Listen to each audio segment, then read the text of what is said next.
superstars on this stage here tonight, but I want y'all to know one thing. This is my motherfucking house. Now, you forgot to add myself. Check. What it do? Welcome to Blues House Live. I am your host, Bluminati. What is good? Got a couple things we're gonna be doing tonight. Try to get this thing live. Crank it up. Wake y'all up, man. 8:30 on the PM, East Coast. We down south though. Waiting on the homies to get in. Yeah, where the homies at? Where y'all at, man? Chat, where y'all at? Talk to me in the chat. What's good? Talk to me. You know what I mean? But yeah, now we're gonna get into some things today. Talk a little bit more about this Antman and this Quantumania. You know what I'm saying? Talk a little bit about what's my lineup? A little bit about Aquaman. Talk a little bit about Jason Momoa and the things he got going on over there at DC. That you know what I'm saying? I don't know if it's good or bad. Talk a little bit about Robert Downey Jr. Robert Downey Jr. You know what I'm saying? Talk a little bit about him. But then we're gonna do the old school movie review. Y'all know how we get down with that. So yeah, just bear with me. And if you in the chat, let me know how y'all feeling, how y'all doing out there, man. What is good? What's good on this wonderful Wednesday? You know what I'm talking about? It's wonderful Wednesday evening. So yeah, y'all talk to me. How y'all doing out there? Chat. How many of y'all saw Antman and the Wasp, Quantumania? You know what I'm saying? I got a couple questions. I don't know if everybody else got the same questions I have. Why is this doing that? Okay. I know if everybody got the same questions I have, but I got questions, man. Y'all let me know if y'all like the movie. Did y'all enjoy it? Do y'all think Marvel fell off? Do you think they can find their way back? What's the box office going to be like this coming weekend? Can they stay number one? Can they stay on top? I think they're going to be going up against Cocaine Bear. I think Cocaine Bear is like the next biggest thing that's popping. You know what I'm saying? So can Marvel beat out Cocaine Bear? Me myself, I think Cocaine Bear might take it. I think more people are going to enjoy Cocaine Bear than they are gonna than Antman and the Wasp Quantumania. That's what I believe. But yeah, come on, homies, where y'all at, man? Where y'all at? What's the deal? Trying to put the bat signal out. What is good? But yeah, like I said, this Blues House, man.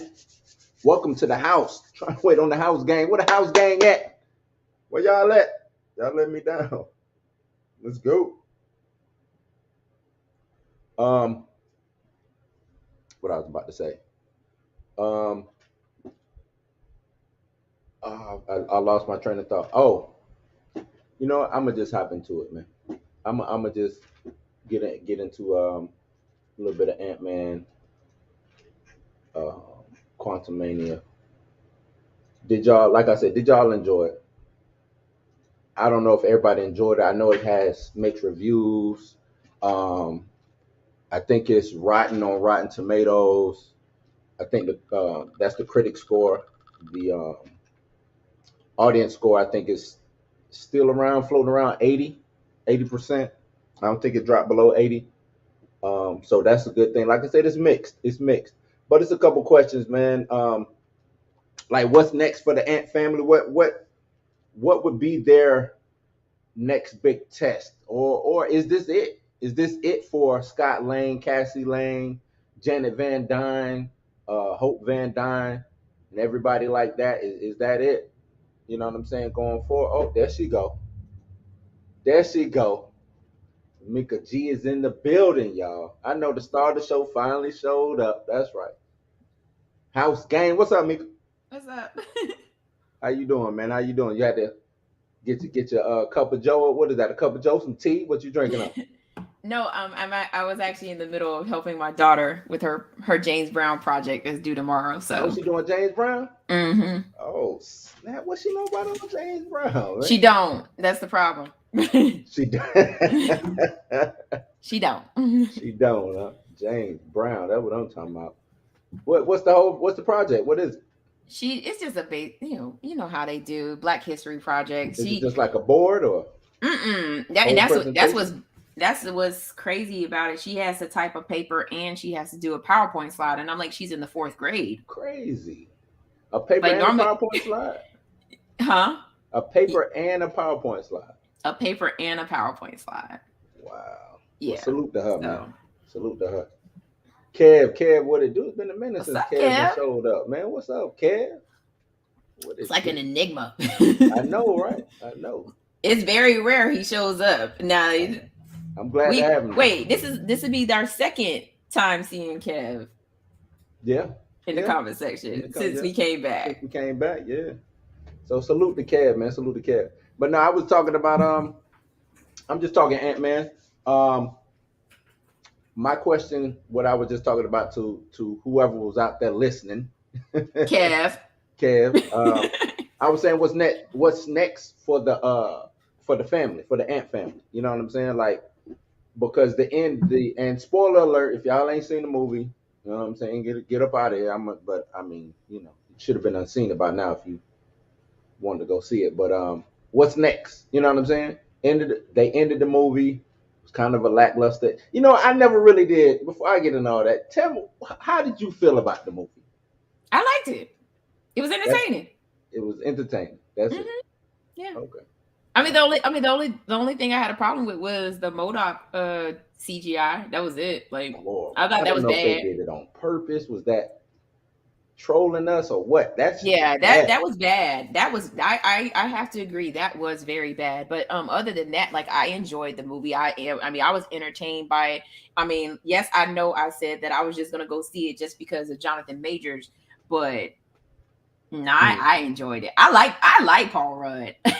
I like Paul Rudd too. I don't know if you was watching when I was on. It was me, Rashad, and Dre Mac on was that Monday? You know I was in there. Yeah, you was in there. That's right. We I don't know if you watched the whole thing. Tacos. Oh yeah, that's right. That's right. But no, I think we all like Paul Rudd. Like, I don't. But this to me was the way that they hyped it up. Jonathan Majors, who did his thing, but they hyped up Kane to be, you know what I'm saying, that dude. And I didn't feel like he was. I felt like he was that dude, but the level of dudeness, you know what I'm saying, that they was trying to make him, I didn't get that. I think it was almost kind of like when because I recently went back and watched Guardians of the Galaxy, the first one, and when I saw Thanos, like, you don't know. I mean, I'm not a comic book person or whatever, but you know, me seeing Thanos on the screen and knowing what I know now, like in that first Guardian of the Galaxy, you don't have any idea, like, you know what I'm saying, the terror that this guy is about to bring, right? And I think that's probably the same thing with this movie. It's like, hey, we gonna we just gonna give you this we gonna level of dudeness. We just gonna give you this we just gonna give you a little sample of, you know, what he can do, you know. Could it lead to more? Maybe. I mean, we know the Council of Kings is introduced. And again, spoiler alert if you haven't seen this, it's introduced in this movie. But I came from a sense like, okay, maybe they're doing the same thing like they did with Thanos. Like, you know what I'm saying? We're gonna introduce you to this guy, but you have no idea the level of you know what I'm saying, horror that he's about to bring. Right. I mean, like I said, I didn't have an issue with that. And I get that, I understand that, but it's just the way that they hyped them up. They hyped them up to be crazy. You know what I'm saying? Like, and I didn't feel no dread from him. I wasn't scared of Kang. I felt like if I went down there, I could probably whoop Kang's ass. That's how I Now feel. you've been Whether I would have won you'd or have not, been Darth it's just Vader how I gripped. felt. Like, I felt like I could have squared up against Kang. You would have been Darth Vader choked out. Maybe. But I just still feel like I could have squared up with Kang. I could have caught him off guard or something. I feel like I could have squared up with Kang. That's just me. Son. That's just me. I didn't, you know what I'm saying? I don't know. But what's next? Do you think there's anything? Because I don't really see them going. I don't think there is a what's next for them. I think this was it. I think that they open us up to to some more movies, and that's about it. Mm-hmm. You know what I'm saying? I think this is it. I think this is probably the last time we'll see this family, or at least see them together. Like bits and pieces. They might come in, cameo here, cameo there, but I don't know if we get a full Ant-Man or the Ant family movie going forward, because I don't know what would be next for them. Like, what's the big, you know what I'm saying? They just took out Kang, the big bad guy. Mm-hmm. You know what I'm saying? But, Kev said, blue, you'll be black and purple, not blue anymore. Just maybe, like I said, man, I just felt like I could, watching the movie, I felt like I might be able to slip a couple of jabs on Kang, you know what I'm saying? Right before he... like on Karate Kid. You know? That's how I felt, man. That's just how I felt. Right before he chokes you out. Yeah, Kang like to talk. So, you know what I'm saying? I get on his good side. We can both talk about being conquered. Hey, look, man, I like to conquer too, dog. Who would tell you know what I'm saying? If he can let MODOK ride, I'm pretty sure I'll be, you know what I'm saying? I'm pretty sure I'll be good. Nah, but, you wouldn't. We didn't get none of the I want to, what should I call them? The security bros, the you know what I'm saying, his homies in this. Mm-hmm. Do you think they were missed? We didn't get T.I., we didn't get Michael Pena, we didn't get, now the other dude, he did play a different character in this movie, but we didn't get them, you know what I'm saying, the squad. Not saying they don't add any value to the movie, but they didn't add any value. They wouldn't have added any value to this particular movie. You know what I'm saying? Because the focus was Cassie created this beacon device. You know what I'm saying? Yeah. And what role would the two of them have played in this movie? No, I get that, but you could have had Michael Pena, you know what I'm saying? Or like him just catching up with them. Like they could have did like a little, catch up thing. Like, because I do think they are part of the Ant-Man movies. Mm-hmm. You know what I'm saying? Just at least one of them could have showed up. You know what I'm saying? Okay, so then I kind of agree then. If they did like, like in the beginning when he was like, I'm Scott Lang. And instead of it let Paul Rudd doing that introduction, just like he did in all that, let Michael Pena tell the story. Hey, look, man, you know what I'm saying? Let me tell you the story about the ant that saved the universe. I think that would have been dope. That because they were trying with this movie being serious, or they tried to make. Cause to me, it was two different movies. It was like an Ant-Man movie at the beginning, and then it turned into, you know what I'm saying, the tone changed once Kang's 15 to 20 minutes of Kang that we got. Y'all actually was timing that? Nah, it was just easy to point out. It was just easy to see. We got a lot of Quantum Realm, but we didn't get a lot of Quantum Realm. Let's just see. Like if you pay attention to this poster, right? Mm-hmm. The focus ain't King. Oh, it damn sure wasn't Ant-Man either. He just in the back. Janet Van Dyne should have been up front. Basically, this movie was about her. Let's just be real. Let's just be honest. It should have been Ant-Man and the older Wasp. The older Wasp. The original Wasp. That's what Older Wasp and Antman. Yeah, older Wasp and Queen Wasp. Do they got Queen Wasp? Is that what it is? I don't know. Yes. Should have been that. Should have been that. What other questions did I have? Why? Yeah, that's it. With him being from the 30s, this is what I didn't like about Kang. Huh? I didn't realize my microphone was way over there. Oh, I could hear you though.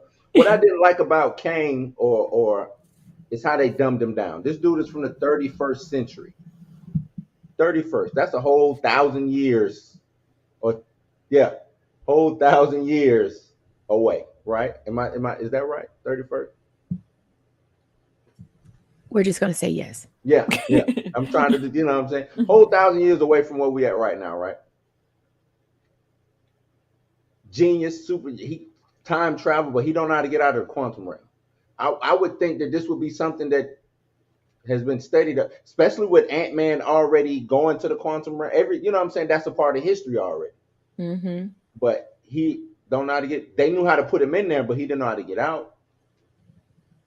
He was banished. Darren Cross was already in there, who he turned in MODOK. Darren Cross was already looking into Pym particles and stuff like that, which he should have had some Pym particles down there with him already. He should have, but he didn't. And that's why he looked like a bloated donut. So it's a lot of holes in this movie. Cassie could create, I guess with the help of Dr.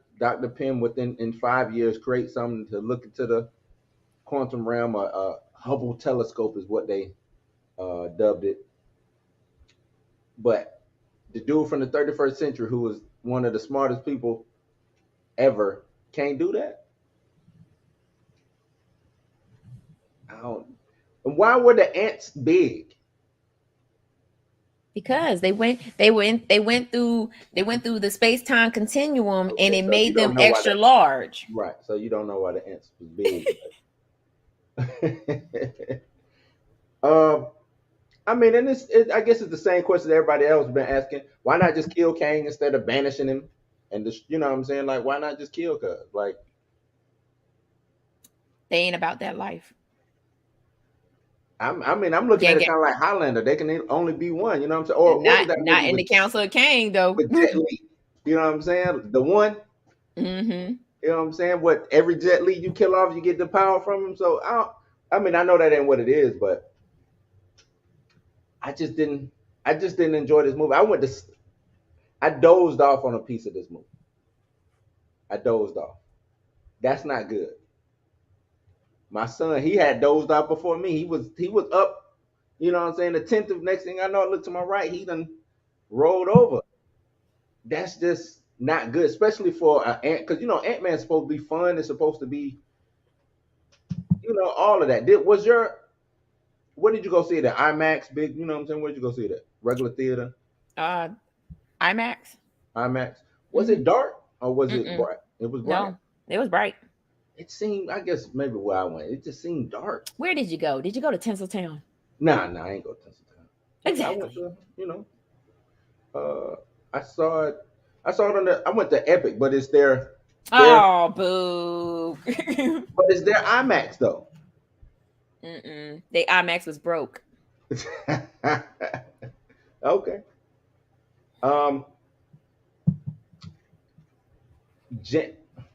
Does Janet have powers? Or what is her powers? I don't know. You don't know? I don't know. I mean, did you? So you haven't seen Ant-Man 2 then, huh? I did, but I wasn't paying attention.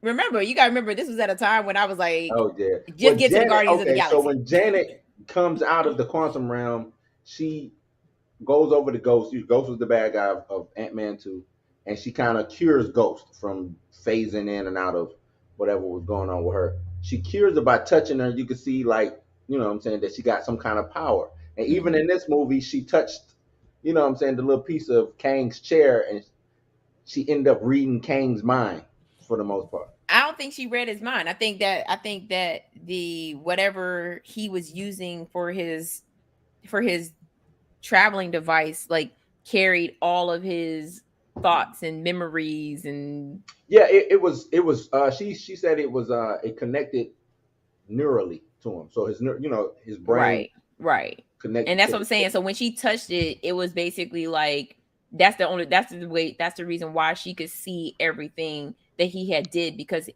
that little orb was linked to his So you to don't his think that was her brain. using her power? Nah, not at all. Okay. All right. Well, Mika say nah, she won't use them. So okay, so where did she get this power from then? I don't She know. got powers.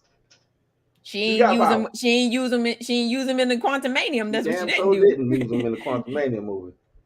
And I mean, other than I think she used the powers for that. You got the argument saying she didn't, and I can't really refute that she did or didn't because it didn't show like her hands lighting up or anything like that. It Right. just She just touched the orb right. and was able to see. And that's why when she pulled her hand away, if she had any type of power, she probably would have destroyed Kang herself. You know what I'm saying? But she ain't have no powers. That's why she was so afraid and she was so weak during her scenes. She was trash. Time, okay, and this was a question that Rashad, yeah, I think he had. Time in the quantum realm, 5 minutes was supposed to be 5 years, so that's how it was in Endgame. I think was it Endgame. Correct. We didn't get that here. Time didn't do that. So because I did watch the show.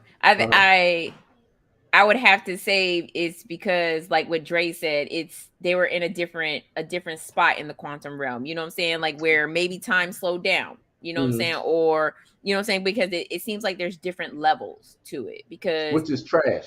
Because and the only reason why I say it's trash, I don't disagree with that because, like I said, it's a movie. I told him to watch Time Trap, which kind of does that. The closer you get to the source, but the way they did it was the closer you got to whatever because in Time Trap, it was they go into this mountain or whatever inside this mountain because they're looking for the Fountain of Youth. Right. The Fountain of Youth is time dilation. So the further away you are, there goes Dre right there. What up, Dre? What up? What up? What up?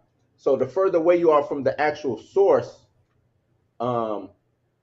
is how time, changes. So as you get closer, it's super duper slow, right? So they had like because it was like a waterfall. That was the Fountain of Youth, and there was like this waterfall in this mountain or whatever.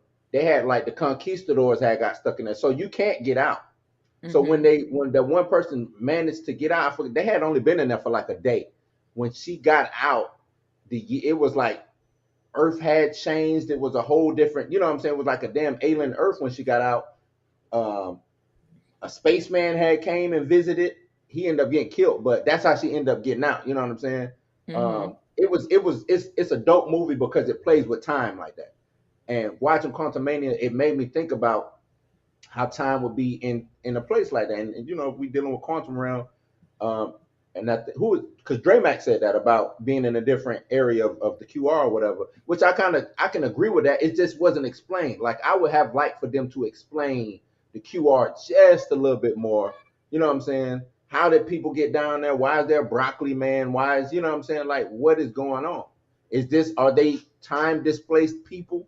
You see what I'm saying? Like, how did people get in the quantum realm? If and you know what I'm saying, I ain't gonna act like I'm the smartest. I think I know a couple of things, but if the quantum realm is just you know what I'm saying, just small, we just small in size, you know what I'm saying? And help me out. You know what I'm saying? Right. That's what I'm saying. Like, help me out. Help me get to how does the quantum realm exist?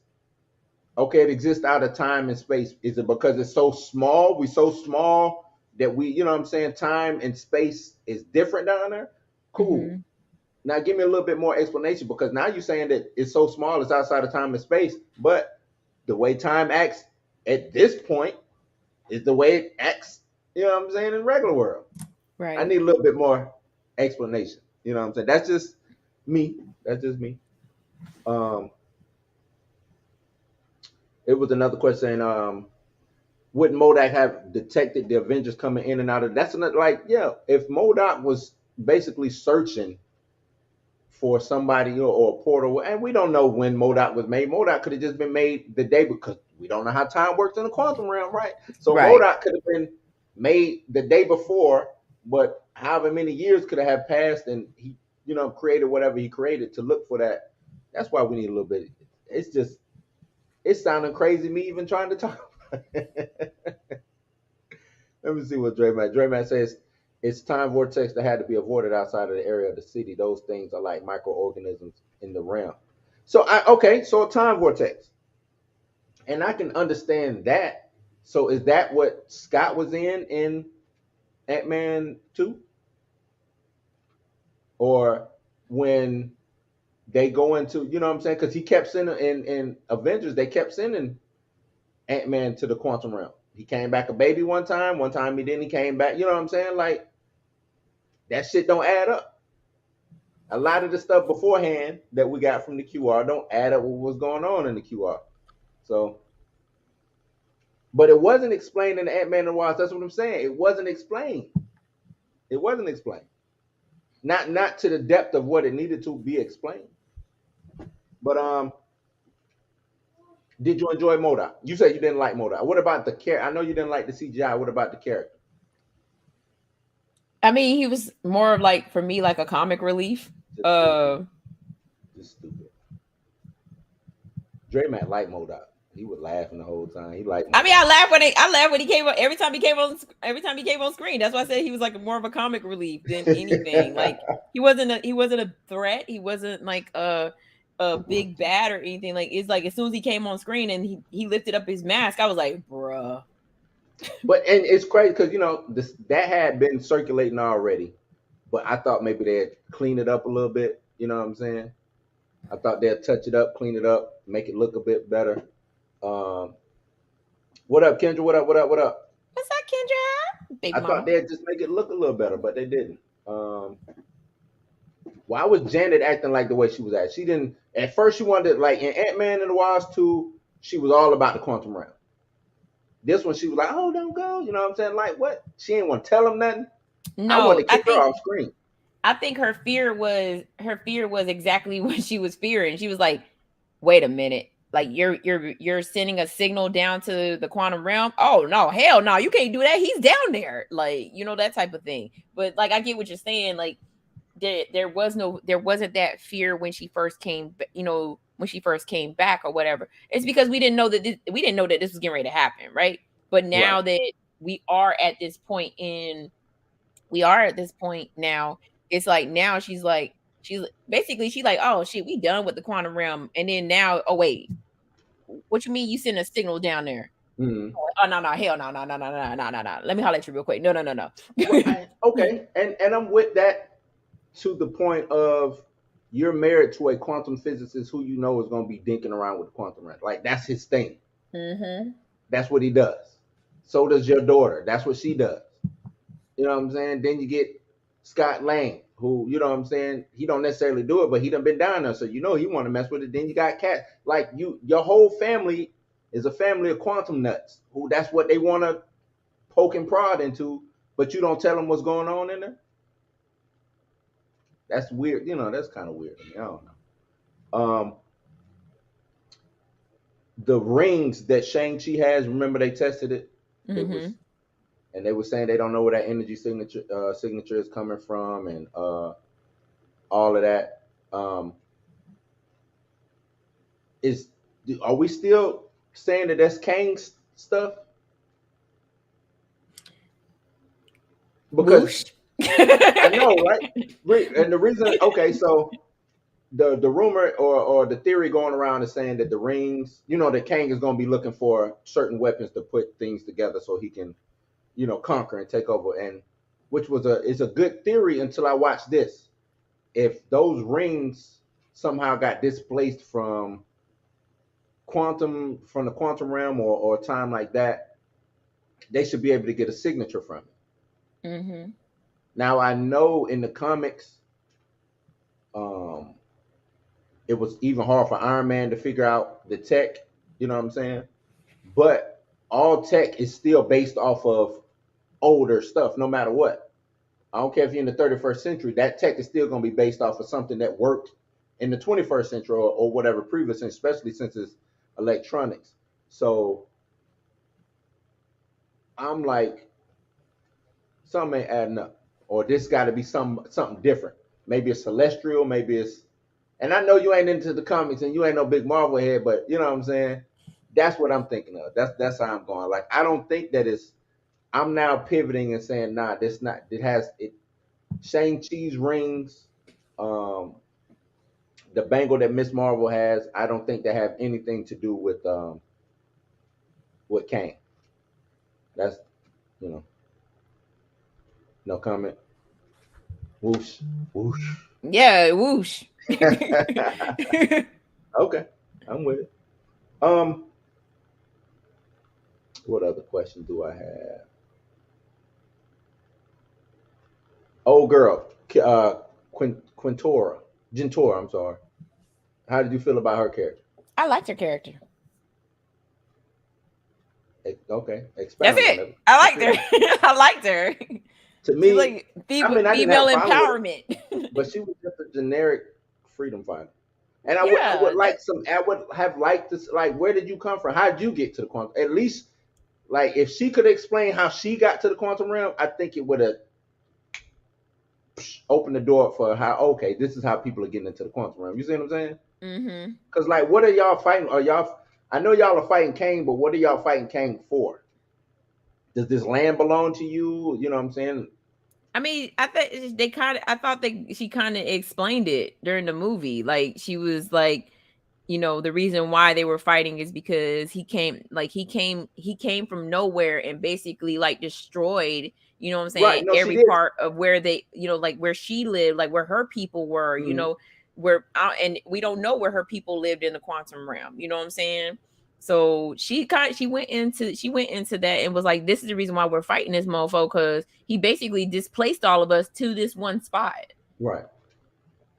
No, I do get that, but I don't get that because I still want to know why you down in the quantum realm. I still want to know that. I know why he got there. He got banished there.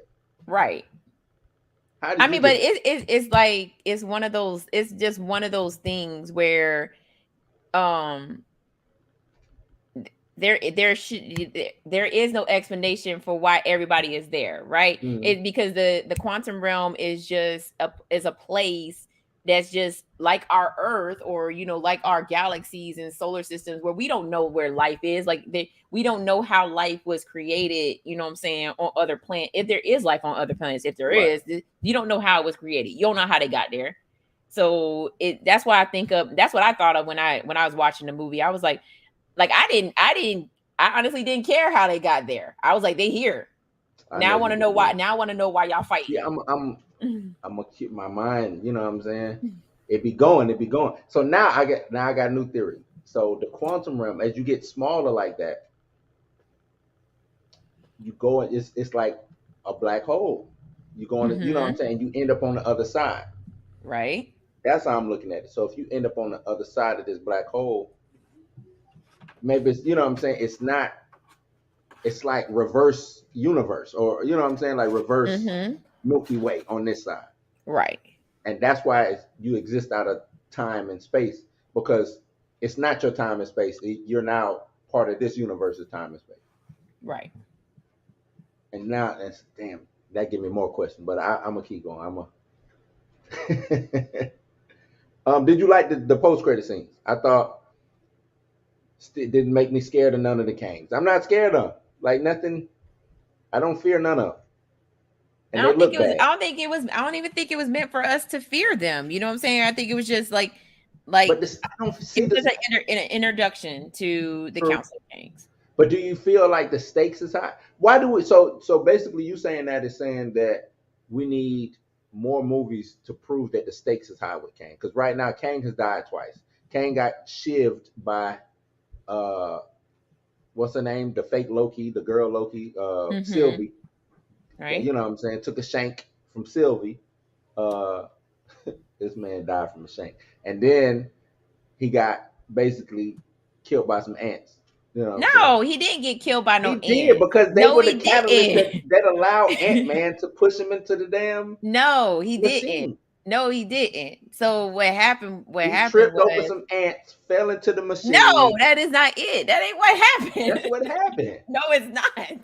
He was You know trying to that's stomp not on what the ant. happened. You know that's not what happened. So You okay, tell me, know, what did you see? Wasp came back and was like, pew, pew, pew. She did. And then her and Scott Lang kicked him into the machine and he got sucked into another part of the of wherever. Well, I they don't say he know. died. See, I think he dead. I I know a don't lot think of he people saying dead. like, no, he's still alive, but I think he's still Rama alive. Tut, I want to call that the Scarlet Centurion and Immortus.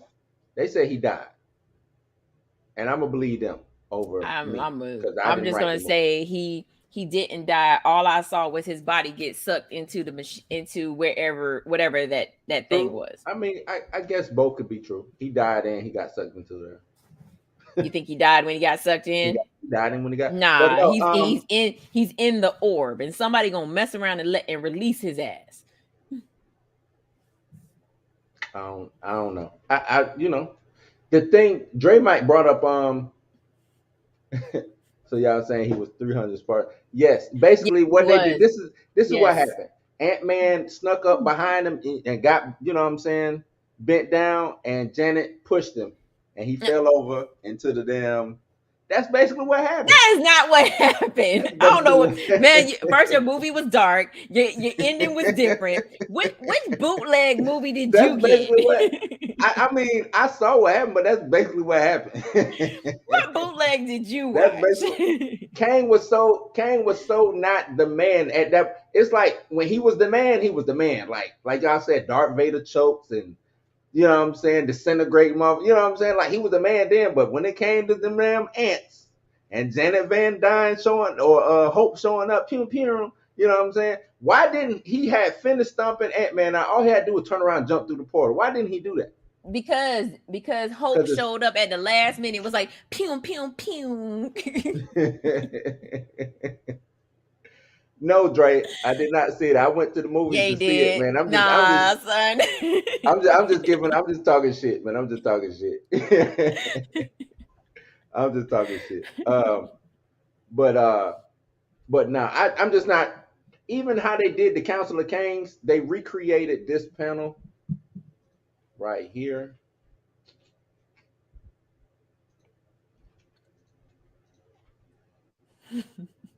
They recreated this panel, but they had them hooping and hollering like some goddamn a pack of wild hyenas and shit. Like, why did they do? Were they trying to make them scared? Like, what was all of that? That shit was it was just them being hype. You know what I'm saying? I don't know. I watched it and I was like, yo, these John hype like some damn Q dogs. What is going on? Is this a drugs? Like, what is going on? But I thought it was dope that they did recreate this panel though. I thought this was dope. Mm-hmm. But yeah, Rama Tut looks horrible. Was that the one that had no shirt on? Yeah, with the Pharaoh hat. Yeah. Nah, he ain't look horrible. No, you know what? Let me get all. Well, it was two of them didn't have a shirt on because you had and Centurion too. His chest was out, and too. Both of them. Whatever. That's why I don't even. Whatever. Yeah, I enjoyed the post credit scene. I bet you did. No, but whoever did the that costume, I just didn't. You know what I'm saying? Like the costume just looked. We don't care about the costume. And then it had like a CGI overlay to it. Yeah. And why was he talking like that? Because he's supposed to be royalty. Yeah, he sounded that was. I did not like that. I didn't. And all due, you know what I'm saying? All respect to Jonathan Majors. I just didn't like whatever that direction was that he did. I didn't like me personally. I didn't like it. What? You didn't pay attention to it. I know. No, I just saw bodies. I did like the Victor Timely Loki post credit scene. I thought that was pretty dope. Mm-hmm. But other than that, I'm good. I want to see if everything gonna connect. I don't know if everything gonna connect or make sense. Hopefully it does. Dre Mack says they're cannon fodder. Who the Council of Kings? Yeah, and see, my thing too is, what did I like? I didn't like much, man. I didn't like much. I like Antman. Antman is dope. I thought Hank was dope. Hank Pym. I think we need more Hank Pym. I think Hank Pym, and we talked about it. I think give me Hank Pym. Let's go back with the Ultron situation. Like, give me all that. I think that'd be dope. Cassie, I didn't like Cassie. Like, I didn't I care didn't for like her Cassie. either. I I didn't thought like she. Cassie. I thought she was an annoyance, but whatever. I didn't It's like cool. Cassie. Okay, so there, like I said, I mean, there are some things I didn't like about the movie. Tell I me what mean, you I didn't didn't like. I didn't like the Cassie character. Like, Okay. I didn't care for her at all. I felt like she was more of an annoyance than anything. And she was always like, "What can I do to help? What can I do to help? What can I do to help? Sit your ass down. That's what you can do to help. Yeah, like sit down." So yeah, and then MODOK, the CGI for MODOK, I was just like, yo, y'all could have did better than that. Y'all could have did way better than that. And Dre, I like the quantum realm, how it, you know what I'm saying, like how it looked, but I would have liked to know a little bit more about the quantum realm. That's it. Janet wasn't finna tell y'all none of that. Janet was like, man, y'all better, y'all, we need to leave. Now that you say that, she would have been the perfect. She would have been the perfect person to like be explaining the quantum realm as they're walking through, trying to hide or you know what I'm saying, evade. She did a little bit when they first got there. She was like, this place is, she's like, this place is dangerous. And like, but I mean, of course, not explaining how it got there. She wouldn't know that. Like, really explain. Like, it's like walking through the jungle, right? Hey, we're about to come up on, like, especially if she knew where she was going. Mm-hmm. Hey, we're about to come up on the whatever tribe, you know what I'm saying? This tribe or this part of the jungle, you know what I'm saying? Like, hey, be careful, because if you come across this animal, it looks like it's cute, but it'll do, you know what I'm saying? Like, ain't Jurassic Park. But it was, though. It wasn't. It was. You got a big flying, it was Mothra flying around. And she did use her powers when she went up to Mothra. She used her powers. No, she just touched it. That's all. No, she was communicating. Her hand didn't even glow. She was just like, she touched it and was like, it's harmless. No, because she was communicating. She was like, nah, son. Nah, yes, son. Go back and watch. Nah, son. Go back and watch. Nah, son. Go back to watch. She didn't communicate with that damn thing. Those days are done, fam. Hank gonna go back to beating Jenny like in the comics. No. Oh. You know what? I almost thought he was about to lay hands on him when he found out about old Bill Murray showing up. I thought maybe look, my guy was like, "Hey, let's have this conversation right now." You know what I'm saying? He was like, "You was smashing them cheeks while you was gone, huh?" And she was like, "Yeah, shit, I got knees." And he was like, "Well, damn it, I had knees too." See, I thought he was gonna do that backhand like in the comic book. Pow! Sent them flying across a whole panel in the book. I can't. Oh man, they ain't fuck with him after that though. They did not fuck with Hank after that. He said she did while they was riding on the wave thing. Yeah, she used her powers. That's what I'm trying to tell you. She used her powers. Powers involved glowing, and there was no glow. Is there gravity in or a sense of direction? Apparently so. No, because remember, it's like they was flying straight and then they went down, but they were still. Hey, that was part. I know, I'm just asking. That's a physics thing. It's a physics thing. I'm just. They should have been like they shouldn't even been riding straight down like that, because they should have just fell off the moth thing. Right. But that's what I'm asking. That's all I'm asking. Maybe you're right. It didn't bother me none. But they was glued to the moth from Janet's powers. Oh man. I don't think I got no more questions. I'll leave it at that. Oh, okay. So Victor Time. What? Well, you don't know too much about Victor. Nah, see, nope. Never mind. I was gonna say, what role do you think he's gonna be playing in Loki? Because I know what Victor Timely does. And Victor Timely is actually Rama Tut. When Rama Tut got defeated by the Phantom. See? Does he take his shirt off? No. Okay, then I don't care. Then I don't care. He does not take shit. Oh, I didn't even see Cam say that. He say Blue saw Beetle Man and the Hornet. That might have been a better movie though. Beetle Man and the Hornet. That might have been a better movie, man. Let me go see that. Where they was playing that at? And instead of Kang, it was Krang. It was Krang. It was Krang the Conquistador instead of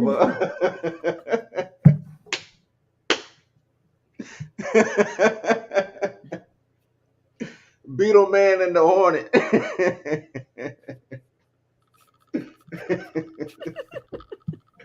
Oh man, I'm with that. I'm gonna go see that. Matter of fact, I need that mocked up. Kev Wilder, man. I need that mocked up, man. Beetle Man and the Hornet. Not they played it in the hood near you. Oh man. Yeah, it was on that was the drive through, man. I went in the drive in, Beetle Man and the Hornet.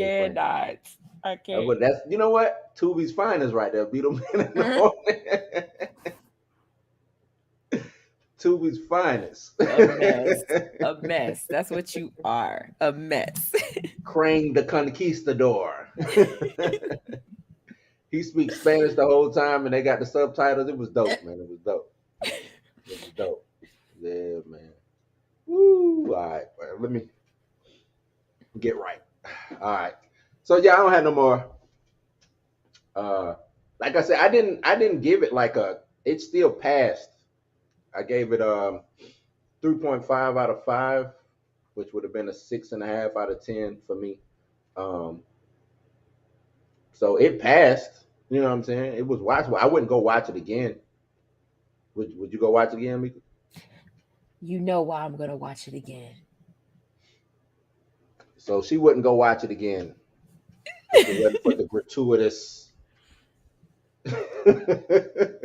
I will watch it again if it gives some substances to something in the near future. If I have to go rewatch this movie to understand what's happening going forward, then yes, I'll rewatch it. We're gonna switch it out for Beetle Man. I can't. Beetle Man and the Hornet. I'm just gonna go straight to the end credits and just keep rewinding it over and over again. Oh man. It's Roly Poly and the Dirt Dauber. That's what it was. You know what? Log off. Millipede Man. Oh man. All right. So that's that. What I got next? Y'all let me know what y'all think about Antman and the Wasp. Quantumania. What next up I have? Oh, okay. So let's talk about old Robert Downey Jr. And where did I get this from? This came from Joe Blow. Joe Blow is a dope website, y'all. Joe Blow. This comes from JoeBlow.com. Says Marvel Studios exec says Robert Downey Jr. is off the table for any future MCU appearances. The reason why I guess this is like circulating out last week, they were saying that Robert Downey Jr. was coming back. Like everybody was hard on, he's coming back. He's gonna be signing a deal or whatever. But now this is saying he's not coming back. This says now that the MCU has evolved into an even bolder world with Phase 5 getting jump started with Antman and the Wasp, it's evident that Kevin Feige is set on exploring aspects of the property beyond anyone's imagination. After films like Spider-Man and No Way Home, Doctor Strange, MOM introduced unconventional ways for certain actors to return. One could assume that there will still be possibilities of reappearances from old friends. Unfortunately, a chance of saying one last goodbye to the man who started it all is not an option, according to CBR. While Marvel fans are getting unprecedented yet appropriate final appearance of Hugh Jackman as Wolverine in the upcoming Deadpool 3, there's no such luck for Robert Downey Jr. as Tony Stark. Stephen Broussard, an executive at Marvel Studios, is emphasizing how the new generation will continue the legacy of the former Phase heroes. Quote, if you look at it like Cassie Lane getting a suit and Kate Bishop in Hawkeye, new characters being introduced like Jack and Werewolf by Night. After the first 10 years of Marvel storytelling, torches are being passed, like with Robert Downey Jr. no longer being on the table and stuff like that. So it's kind of like a new generation stepping to the forefront, which again has always happened in the comics. He is lying. That is not happening in the comics. Iron Man is still Iron Man. Captain America still running around. Wolverine still running. Like, that's what I don't like about these execs. They say like it always happens in the comics. They killed T'Challa. I hate to keep bringing it back to T'Challa. T'Challa has never died in the comics. What? So not many. Iron Man has died. I give him that. Iron Man has died. Wolverine has died before. You know what I'm saying? Like, Captain America's died. T'Challa has never, in his history of comicdom, died. You see what I'm saying? Mm-hmm. But they killed him not once, not 2 times, but 3 times in the movies.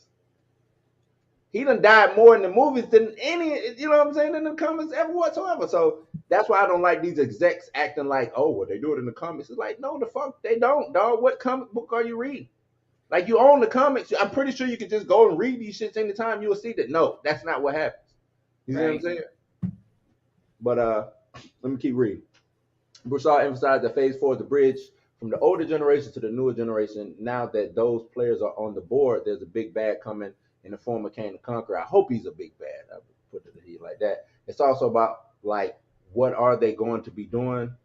Where are they going to do with this power? Because, you know, perhaps you've heard, with great power comes great responsibility. Whatever, man. Not him trying to quote Spider-Man. This comes off of fan speculation and rumors that with multiverses being a factor in new Avengers movies on the horizon, there'll be a variant of an armored hero of Earth 838 who is to be played by Downey Jr. with upcoming reprisals of characters like Michael Keaton's Batman and massive response to Andrew Garfield and Tobey Maguire's return to Spider-Man. Fans will hope to see their faces returning for one last hurrah.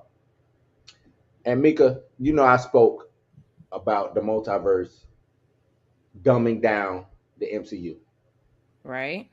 That's what we get. That's the reason why Phase 4 didn't pop. The reason why Phase 5 might not pop or is off to the is because of the multiversal. Everybody wants to see Robert Downey Jr. come back. Everybody wants to see Chris Evans come back. They're the face of Marvel. Because they are the face, and which is fine. But it watered since with multiverse, like they keep bringing back Professor X, right? In different forms. Let that go. Let it go. You see what I'm saying? Like, to me, let that go. I do it. I think Sir Patrick. No. Sir Captain Picard. I think he played. That's His name is Patrick. Call him Luke Picard. Captain Picard, well, Admiral Picard, Sir Admiral Picard. I think he did it. I think he, you know what I'm saying? That's my Professor X, right? Live. So I'm with that. That's just like bringing and not a popular take. I don't care for Michael Keaton coming back. I really don't, unless he's coming back as an older Bruce Wayne to help Terry McGinnis be Batman Beyond. I don't want to see him in the batch. I don't want to see stiff. What's that? Your mummy? No. What? I'm hurt. No, I'm not. I'm not dissing Michael Keaton. I think he's my. You know what I'm saying? Like Michael Keaton, OG back. To me, when you're OG like that, Michael Keaton, Tobey Maguire, Hugh Jackman. Like I'm ready for Hugh Jackman, and I love Hugh Jackman as Wolverine. It's time for us to, because they keep bringing him back. We're never going to be able to grow on from that to get a new Wolverine. Like we should have already gotten a new Wolverine. You see what I'm saying? We ain't never gonna get one because they keep wanting to bring Hugh Jackman back. Because he's like, because he's dope, but Hugh Jackman is dope. Old as shit. Who cares? He's dope. He old. Michael Keaton is really old. Who cares? Bring him back as Batman. You see what I'm saying? Tobey Maguire, he looked old. He did. He looked old. Andrew Garfield, I'm with it. Bring Andrew back because Andrew Garfield, to me, he's old. Spider-Man did. You know he's old. But that's just how I feel. You know what I'm saying? But I don't mind them coming back. It's just it's convoluting the story. We're not going to be able to go forward because we keep trying to dig into bringing the old shit back because that's what worked. What would work is if you would write better content, do better stuff for these characters. You know what I'm saying? Mm-hmm. That's what would work. Don't kill off a main character because in real life the actor died. You know what I'm saying? Don't do that. That should be a big no-no in Hollywood anyway. Um, write better stories, give some substance, explain some things. You know what I'm saying? And take your time. Phase 4, we got too many projects, and I think Kevin Feige couldn't keep up with what everything that was going on. I think it was a lot of Chiefs, or a lot of Indians wanted to be Chiefs, a lot of hands in the pot. You know what I'm saying? I think that's what made Phase 4 really bad. Because it's not like I didn't like none of the characters. Miss Marvel, I was a Miss Marvel fan. Now the show didn't start off 100% good for me, but it ended on a high note. And when I did go back when I went back and I watched it over again, because I really enjoyed the show. I didn't like Moon Knight, but some did. That's cool. You know what I'm saying? Falcon and the Winter Soldier, 50-50 on that. We kind of destroyed that. What If, they could have kept What If wherever the hell they got it from. I like some elements of What If. I'm just saying. No, and we talked about it. We did talk about it. I didn't have an issue. I had an issue with some of the What Ifs. I was like, this is boring. It was, yeah. But for I agree with you. Majority of it for me, but some of it for you. Majority of it for me. But no, I just think they just had too much going on. You know what I'm saying? Let me see what Dre Matt's saying. He said, the new versions of the characters in the comics, the problem is because it's publication, you'll always have the OGs stay relevant. Right, the OGs will always stay relevant. So the thing with and in the comics, in the publications, they don't get old. You know what I'm saying? Like, they don't get old. How old is Robert Downey Jr.? 50 what? Old. Right, he's old. So you can't have him running around in that suit forever. You know what I'm saying? I mean, it is what it is. Say Blue gonna be introduced to the. I'm trying to get there, man. If you ain't hating, you ain't living. Robert Downey Jr. is 57 years old. We got him for 3 more years. Give me 3 more. We got him for 3 more years. Hey, look, I'm just saying, if Angela Bassett can be running around here in all her vampire glory, let Robert Downey Jr. cook. Vampire. I don't know if Robert Downey Jr. I don't know if he might just have aged. I mean, my guy has not aged since the first Iron Man. Is it the drugs? No. You know, he's a vampire. I think a lot of the drugs he took was preservatives. Exactly. But still vamping. He's still a vamp. Like, it's, you know, not saying that he was on crack, but there's some crackheads that I know who still run around right now. No. You know for a fact. You know, I'm gonna just keep moving. You're stupid. Fox characters wasn't a part of MCU, so they had to give them a last hurrah, and isn't a bad thing. I agree with that, but no, they don't, because it ended on such a horrible. Them Fox characters, it ended so bad, and we got the last hurrah with Wolverine. But them Fox characters, the Phoenix, that last shit was trash. Trash. Then the one before that, Apocalypse. Oh my God. One of my favorite villains of all time, the way they did him, man. And then y'all wanted him to play Moon Knight. Nah, I'm just hating. Hey, they're going to put you in the player haters ball. It's going to be me, Ice-T, you know what I'm saying? Dave Chappelle, Ashley Larry. We'll be right there. I'm cool with that. Nuh-uh. I'll be right there. Hate. What Kendra say? No, that was Dre Matt. Dre Matt said hate. That's right. Hate, man. Hate.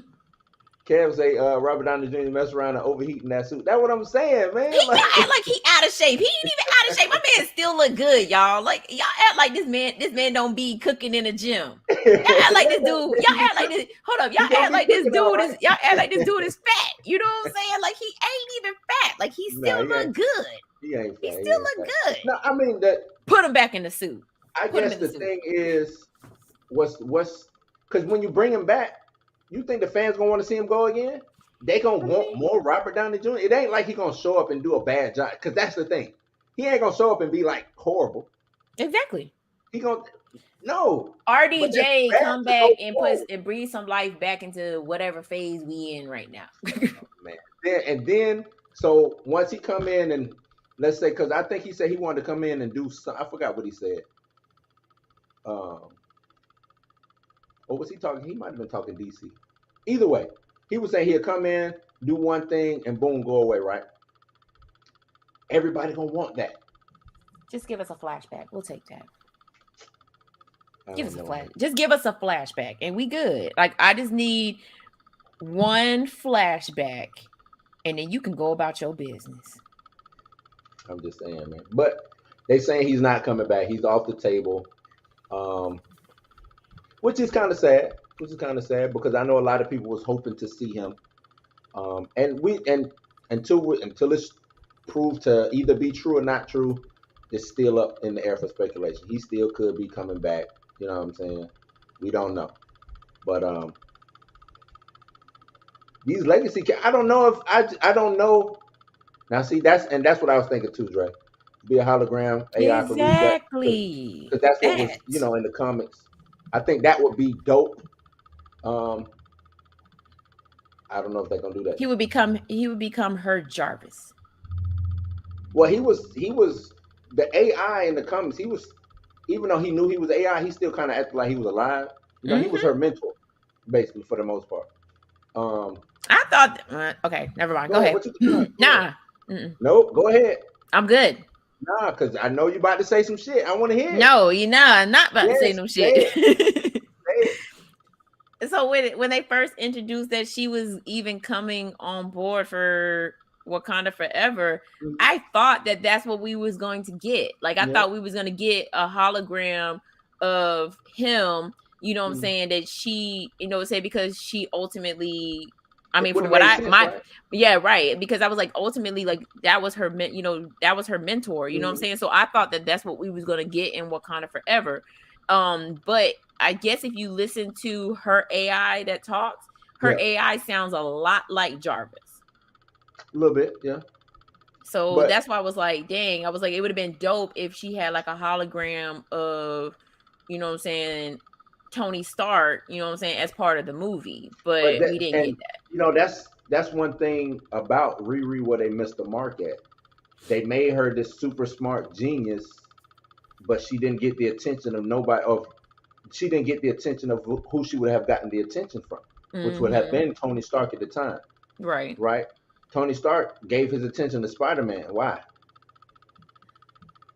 Because he can do spidery things. You know what I'm saying? Like his attention wouldn't have been on Spider-Man; it would have been on Riri. Right. Iron Man is a futurist. He don't even really deal in that shit. That's, you know what I'm saying? Like Iron Man was like the Batman of the Avengers, which is kind of weird. He is, but he isn't. You know what I'm saying? He's not the super sleuth that Batman is, but he can do some of the similar things. You know what I'm saying? Batman can figure out like identities and shit like that because of how he just pay attention, attention to detail. Tony ain't like that. Tony, he pays attention to detail to the shit that he wants to pay attention to detail to. Everything else is fucking noise to him. Right. And he's selfish as fuck. Until, you know what I'm saying? So, but I think they missed the mark when it came to Riri. It is what it is. But whether he comes back or not, they do need a boost of adrenaline, and maybe everybody was hoping for that boost of adrenaline. You know. We gonna see. We gonna see. What Kendra said. Kendra said they both rich with expensive toys playing dress up. Exactly. That's what they are. They both rich. If I was rich, I'd be doing the same thing. Probably. If I could get I probably would. Especially if I had like Tony Stark money and brains. Yeah. He was being a dad during the 5 years of the blip and then get back in the game into in-game and time travel. But he still was a mentor to Spider-Man. Right. He still was, you know what I'm saying? Okay, I get what he's saying. So for 5 years, so she was what, 19? How old was she? 19. 19. But she had created like her first I forgot what it said. She was a genius. She was a genius when she was like 8. 8 or some shit. Yeah. So I'm pretty sure, I do get what you're saying though, Drake, about the 5 year, gap or whatever. I don't think Tony was off the grid. I don't know. I just don't believe him being for 5 years not doing nothing.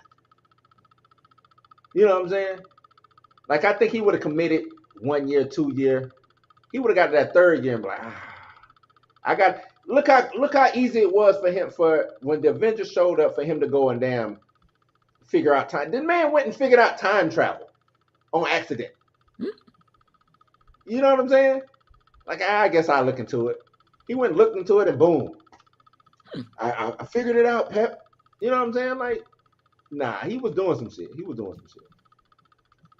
Said, nah, Tony Money, I'm gonna be on every carnival seeing you. Damn that. Yeah. I'ma be a playgirl and just go.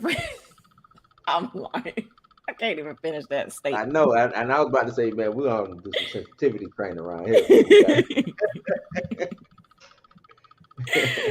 I can't even finish that statement. I know me. I'm like, yeah.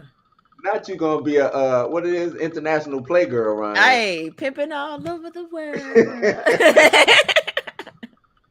Oh man, Spider-Man was lit. Remember, so he retired during that time. Then he died.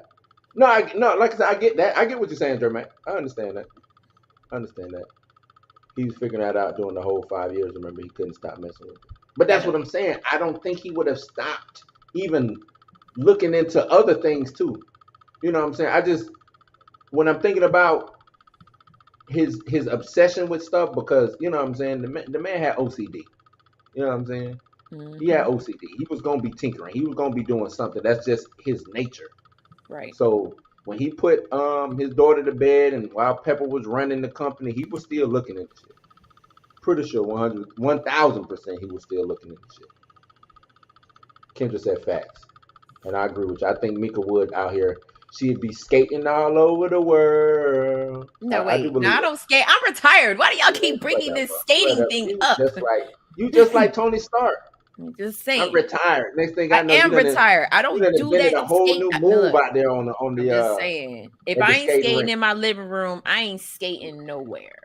Invented a whole new skating move out there in the skate rink. Soon as you come out of retirement, hey Blue, I figured it out. I can do the 720 half game. Nah.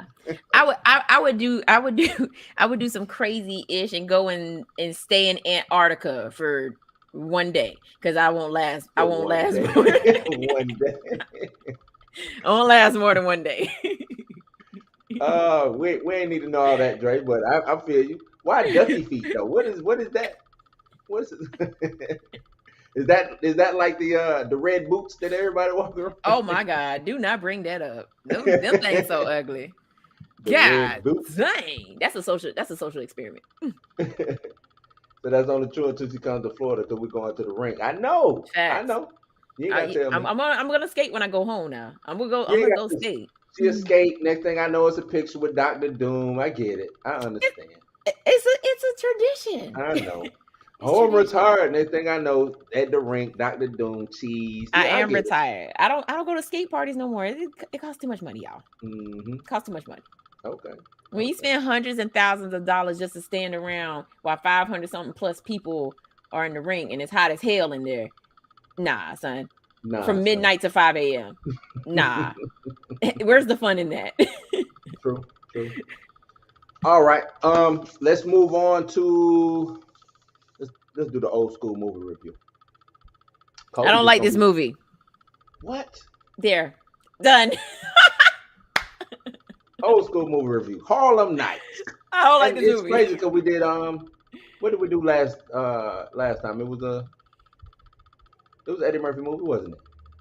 Was it an Eddie Murphy movie? Either way, I can't remember. My brain don't be working sometimes. But Harlem Nights, Mika. Harlem Nights. You say you didn't like this movie? So okay, let me retract my statement. Mm-hmm. I don't like the fact that everybody thinks that this is a comedy movie. It's not. It ain't a comedy. Whoa. What? It's not. Okay. It is not a comedy movie. This movie was supposed to be serious. Yes, it had a whole cast of comedians in it. Wait. You got probably at that time The top 5 comedians? Right, exactly. But it was a serious. Okay. It was I'm it was listening. supposed to be, and of course I do my Googles. Okay. You know what I'm saying? Uh-huh. It was supposed to be a serious movie Mm. with comedic elements in it. Not a comedy movie, not it wasn't that's why we only got so many comedy scenes in it before they got to the heist part of it, right? That's when it became the more serious side of the film or Even the whatever. heist was funny. But Maybe it wasn't supposed to be funny. no, it wasn't supposed to be funny. That's the problem. It wasn't supposed to be funny. So honestly, like I just rewatched this movie tonight. And I was like, okay, I done seen my scenes that made it funny for me. But then after that, I was like, yo, this movie ain't it for me. This ain't it. Why you I don't say like it's it. It's not it for me. This ain't. It's got some funny elements to it, but at the same time, I'm like, yo, like this is a what make it not it though? So like it's just because it's supposed to be a gangster movie. You know what I'm saying? It's supposed to be like, and I ain't gonna say like The Godfather or anything like that. Nah. He said, "Come on with your stinking ass." Right. And because this movie takes place in the 1930s, the language, you know what I'm saying? You know dang well they didn't talk like that in the 1930s. You know damn well they didn't talk like that in the 1930s. But that's okay. So let's pause it right there. But that's how you know it was a parody. It wasn't a parody though. But it was though. It wasn't. Okay. All right. It wasn't. But I mean, like, because they didn't try to do nothing to me, and not to cut you off. They didn't try to make it historically accurate. Oh no, that wasn't Eddie Murphy's intent whenever he was directing this movie. So at least to me, if you're doing a serious movie, especially if it's a gangster movie based in the 1930s, Harlem, Prohibition would have been around too, right? When did Prohibition?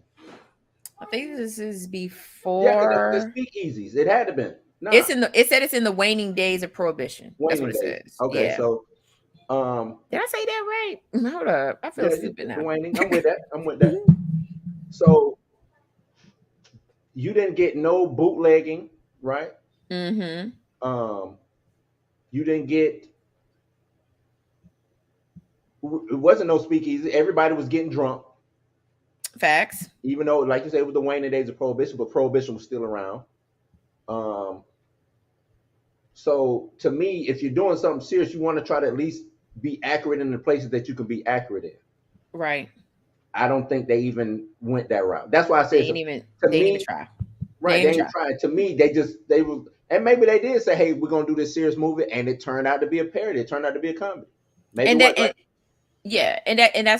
think that's what happened. You know what I'm saying? And also because you had a star-studded cast of comedians in this movie, all of them. But I don't think when Eddie Murphy was directing this movie, I don't think that's what he was going for. I don't think he was going for the comedic route, but it just happened. You know what I'm saying? It was just like one of those things. Like I Googled how many times they said MFA in this movie. Mm-hmm. I think it's like 443 times or something like that. How many? Let me pull that back up. 200 and what? Hold up. Let me pull this up.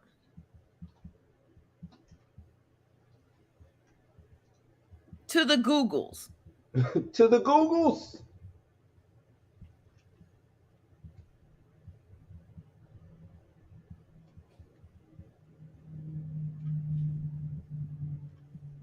Because they use the F word 133 times in this movie. That's what I'm talking about. That's how you do it. It was the 80s. And that what we were talking about last night, the 80s? See, y'all, I think y'all should have went in a little bit more deeper on what it meant to be an 80s movie. That's why I didn't like y'all last night. Y'all no, it wasn't. It wasn't even. It's not even okay. Everybody, we know the 80s. We know 80s movies were bad, and that's the reason why I chose Roadhouse because I was like, oh, I was on Netflix, and I was like, oh snap, Roadhouse is on Netflix, and then I started watching it, and I was like, bruh. I was like, we really thought like, and that's why Roadhouse is now considered the greatest bad movie of all time. It's a cult classic. It's just horrible. It's horrible. It's a lot of horrible movies that are good movies. Exactly. That's what I'm saying. Yeah. But back to Harlem Nights. Yeah. This movie it ended Eddie Murphy's directing career. This was because the only it flopped right? so bad. This was the only one he did, right? Yeah. Did it flop? Yeah. He didn't film. What? He didn't direct anything else after Harlem Nights. Let me look. Hold on. Let me go to my Googles. I didn't think it flopped. Let me see.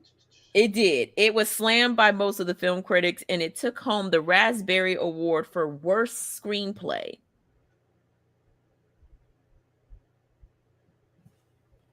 But it's considered a cult classic amongst the African American community. Okay, so this is reading this from this. It says opening in North America mid-November 1989. Film debuted at number 1. It grossed $16 million on 2,180 screens during the first 3 days, setting a record pre-holiday fall opening, and will go on to collect a total of $60 million domestically at the box office. Despite a fair gross, the film was considered a box office disappointment by the studio, earning roughly half of Murphy's earlier box office successes, Coming to America, Beverly Hills Cop, from the previous 2 years. That's weird to me, man. See, these studios, man, they be wilding. I just gave you $60 million on what was the budget for this? I just gave you $60 million. Well, it said it went over it grossed 95 in total. So 95 million on the 30. Oh shit. Oh. I got it. Oh, you got it? I forgot you got the juice. I got the juice. What up, Cole? What's good, fam? Cole's in the building. But no, we talking Harlem Nights, man. Okay. You missed all the good Antman and the Wasp banter though. I'll give my 2 cents. There was no banter. It was just rude. Hate all the Mika, did you see it? I did. Did you like it? I did like it. Okay. I thought it was entertaining. Right. Okay. So we'll finish this and I'll go back to it. I'll come back to that. Okay. But yeah, 90. So it did 95 million on a budget of 30 million total. Okay. So, but it still was a box office flop. But it was still because of the critics.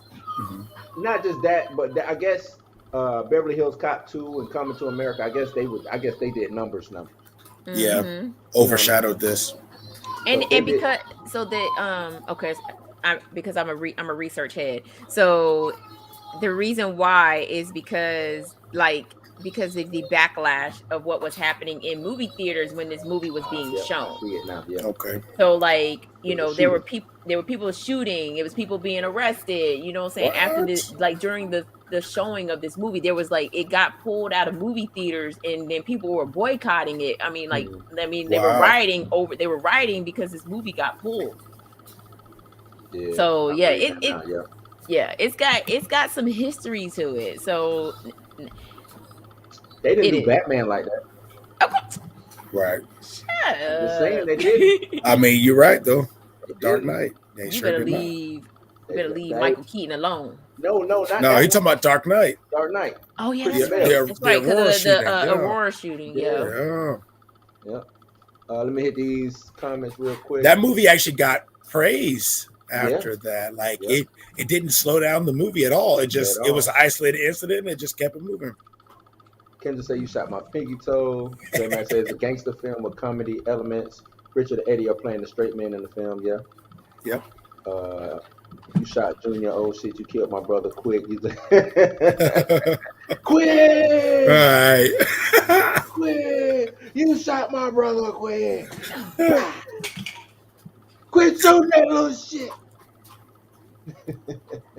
You want to know something that's funny though? Is how much this movie is actually parody.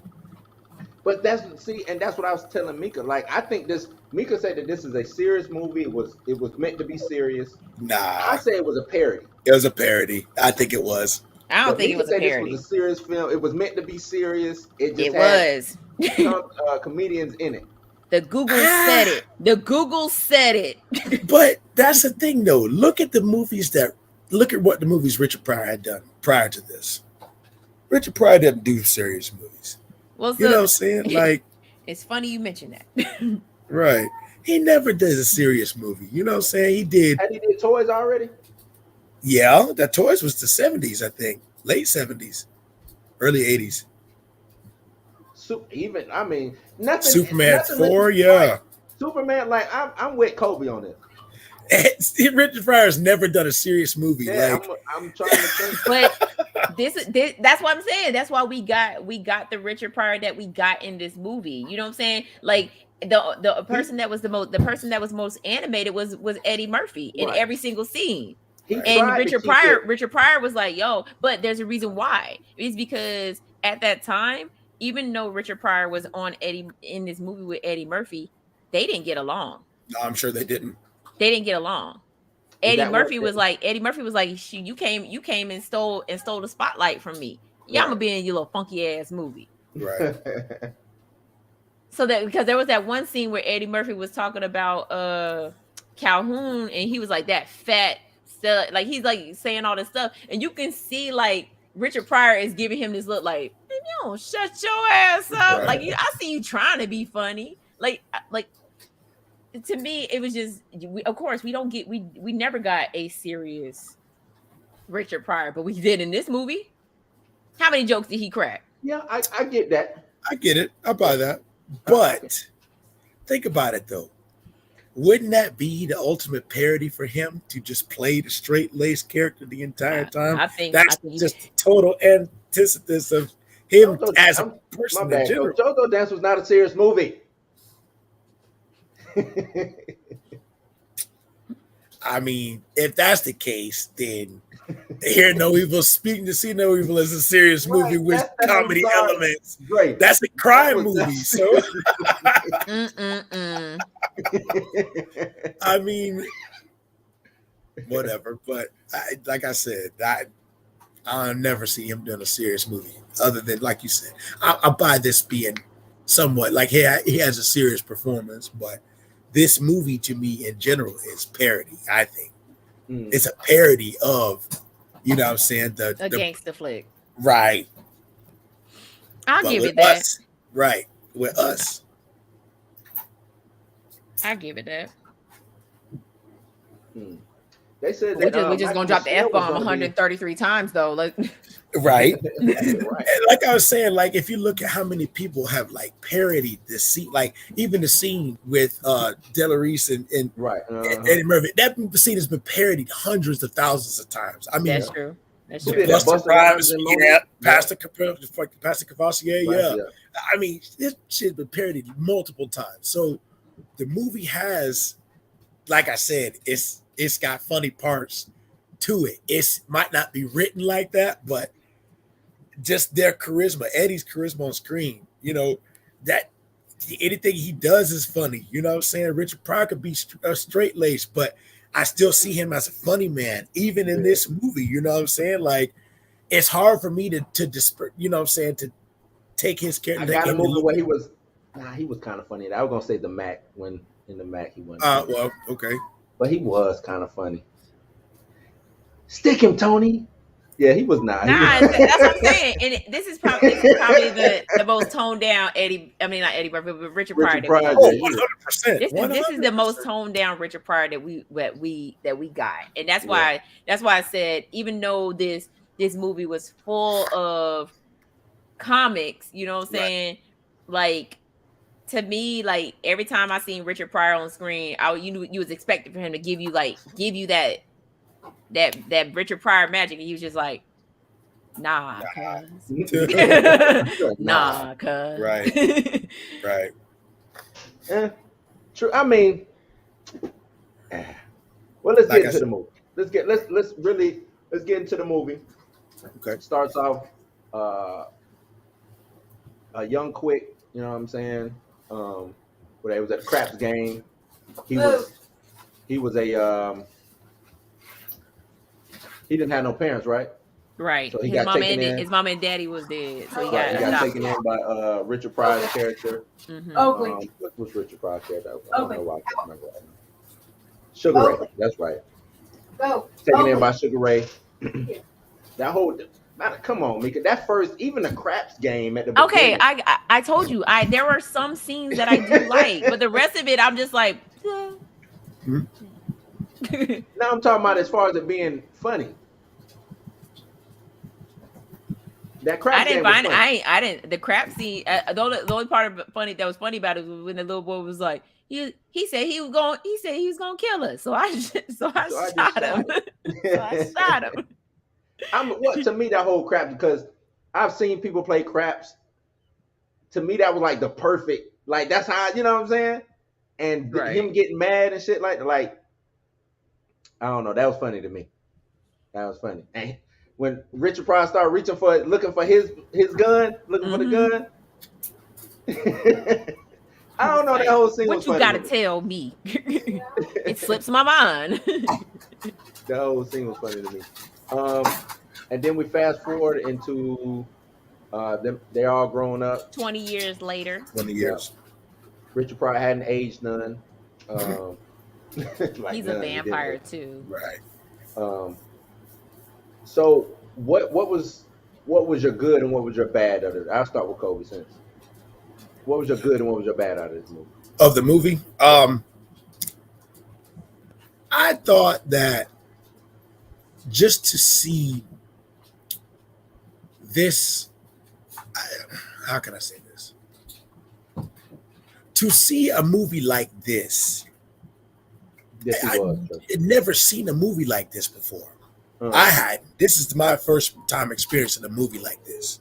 Okay. So, when you first saw it? Yeah, like just a gangster flick in general. This is my first one. So this kind of brought me to have a kind of a love for those kind of movies. You know what I'm saying? Like, you know what I'm saying? To like that kind of cinema. So the goods for me, this movie always would be quotable. You know what I'm saying? Yeah. Always. It's very, very, very. I mean, this movie is a staple. You know what I'm saying? In our households, it's a staple. Everybody's seen this movie at least once. The bad for me, like I said, the fact that we didn't get the comedic aspect of this movie. Like I said, it was subtle, but it wasn't in your face like like you said, like we should have been. It was subtle. You know what I'm saying? You know, that's one gripe I would always have with this movie. But like I said, to me, it's one of the most quotable movies of all time. So to me, anyway. That's your bad. That's your good. I mean, yeah. My bad was it was subtle. It was a subtle comedy. Oh, because it was okay. Subtle comedy. Yeah. Subtle comedy. I would have liked to have seen it. This movie could have been way funnier. You know what I'm saying? With the people that were in it, just scenarios, just everything. I mean, everybody was in it. Right? Yeah. Eddie, Richard, Red Fox. Yep. Della Reese, Jasmine Guy, Arsenio Hall, Layla Rashawn, Charlie Murphy, Miguel Nunez Jr., Robin Harris, Tommy was in this movie. Tommy was in this movie. Tommy was in this movie. You know what I'm saying? Like everybody who ended up being somebody was in this movie. Was in this movie, right? You know what I'm saying? This is excellence at its core, right? And it goes back to what Kobe was saying, and that's the reason why I don't get what everybody gets. I mean, yes, it is funny. It's funny it has its scenes or whatever. But let's just be real. Like the people that were the most over the top was Eddie Murphy and Arsenio Hall. Yeah, of course. I mean, but they got good chemistry together. Right. You know exactly. But to me, that's why it's a comedy.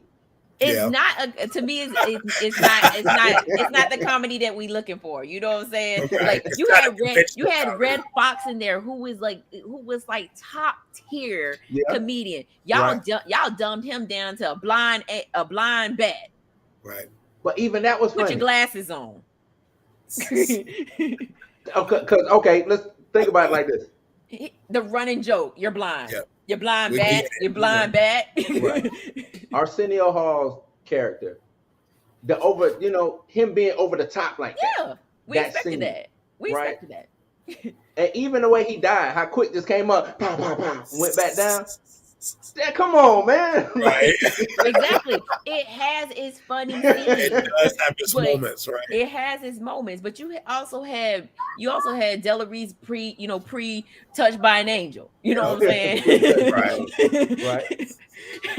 she was dumbed down to, you know what I'm saying, Loud and obnoxious and like you shut the hell up, you MFer. Wait a minute now. Wait a minute. Wait. Yeah. What has she done before that? Let me see. Like you like the only people that was like really just over the top, you know what I'm saying, in this movie was not Richard Pryor, but Eddie Murphy. And then when Arsenio Hall came, I'ma get you. Like, what? Right. It's violent. Dre said, so were you guys looking for over-the-top comedy from this film? I mean, when I watched I didn't know what I was looking for. I don't know, but you would expect that. You know what I'm saying? When you look at the cast of this movie, it's like, you would expect it. Shit, this movie finna be funny as hell. And then they was like, here's Eddie Murphy and Arsenio Hall. Right. Do with it what you will. To me, I guess it was a good mixture, though. Because I get what you're saying. Because it's some hard elements to this movie. You know what I'm saying? All right, everybody, get out. This is a fucking raid. Like when he come in, you know what I'm saying? Like, and kick, lock them all up and all that stuff like that. What was the bad guy's name? It wasn't Falcone. What was his name? Calhoun. Was it Calhoun? Calhoun, yeah. Bugsy Calhoun. Like, but even that, they tried to make it hard. What about when they locked the cop up? Cantone, the cop. When they locked him up into the bank vault, he was like, small breaths. Don't, you know what I'm saying? Don't take deep breaths. You know what I'm saying? And then when they left, he started doing that. Like, I don't think there was any kind of way that they could have made this a serious movie. You know what I'm saying? Like, Eddie couldn't do that. I just don't think he could have done that. He wasn't that kind of actor yet. Yeah. He wasn't even that on the table. This was still, I'm coming off of being the man at Saturday Night Live, jumping into Beverly Hills Cop 2, you know what I'm saying? Trading places, all stuff like that. I'm the man. You finna get my company. Yep. I don't care if I just wrote this, you know what I'm saying? Because this might, like you said, he might have wrote this to be some serious gangster shit. Right. And then hired all his friends. And hired all his homies. So you know what that hired all his friends. Like, I mean, because think about to me, you get Harlem Nights. I put Harlem Nights in the same vein as Life. Life is one of the most ensemble films. Yeah. If you're talking about a serious movie with comedic elements, yeah, it is. That's that, right? Yeah. Sure. I agree with you, but Life is a comedy. Yeah. Life is a comedy. But if you look at what Life is about, you be like, God damn, that's some hard ass shit. But that's what I'm saying. Like Life is a comedy because you have an over the top Eddie Murphy, you have an over the top Martin Lawrence, you have a cast that's also acting over the top. Whereas versus Harlem Nights, you only had two characters that was really like over the top, and this is not the greatest movie of all time. Yes, we are talking about one of the GOAT movies. Yes, we are. Look, Mika, I know you might have. This is one of the greatest movies. This is one of Eddie's best. Yeah, it is. And it's one of the ones that don't get talked about. It's one of his best. It's one of his best. And the reason for me why it's one of his best is because it's not Beverly Hills, because it's not praised to the roof. And that's the reason why it is considered a cult classic, because it's not talked about, right? It's one of those movies that when you go back, like, okay, I went back and watched it today, and I did not go in with the preconceived notion that I hate this movie. I said, I'm going to watch this. I'm going to watch this as if I'm watching it for the first time. And I'm going to tell you right now, probably like halfway through, I checked out. I was like, okay, yep. See, Mika, I just gave you the hate. I was like, this push it right on over to you. But it's also because I don't do this period of movies. You know what I'm saying? This gangster, like, I mean, although let's rewind the tape. Godfather, great ass movie. Okay, greatest movie of all time. But I couldn't take this seriously. You know what I'm saying? Godfather 2. Not Godfather 2. Go ahead. No, wait, no. We're gonna discuss the Godfather. Let's do this. Let's do this. We can leave it right there. But it damn sure ain't 3, but we're gonna leave it. No. No, we don't talk about 3. 3 was I a train think wreck. it's a conversation to be had between 2 and 1, but that's all right. We don't talk about 3. No, we don't talk about 3. Go ahead. We don't talk about 3. But no, it's just one of those things. Like, it just like if everybody Harlem, like, it's one of those things. Like, if Harlem Nights come on TNT, I'm gonna watch it. But it ain't gonna be like, hey man, coming on back in the day too. No, this was a TBS movie. This wasn't TNT. That's right. You're right. It was a TBS movie. If it came on TBS, I would watch it. I would be like, and I would wait for the scenes that made me die laughing, right? And but then after that, I'd be like, all right, goodbye. But if somebody was like, hey man, we get ready to watch Harlem Nights, all right, I'm be in the other room. I don't know. I'm always watching it. Dre says, and would that have been good though? What would have been good? He's talking about if the comedy was over the top. In Harlem Nights? That's actually a good question. If they all would have went balls to the wall, if we would have got 100% Red Fox, 100% what's his name? Kid's dad. Robin Harris, if we would have got, let's say Charlie Murphy would have, you know what I'm saying? Because he was on there too. Della Reese, like if they would have went and played up to the same way that Arsenio was and the same way that Eddie was, it might have gotten a little too campy. You know what I mean? It might have became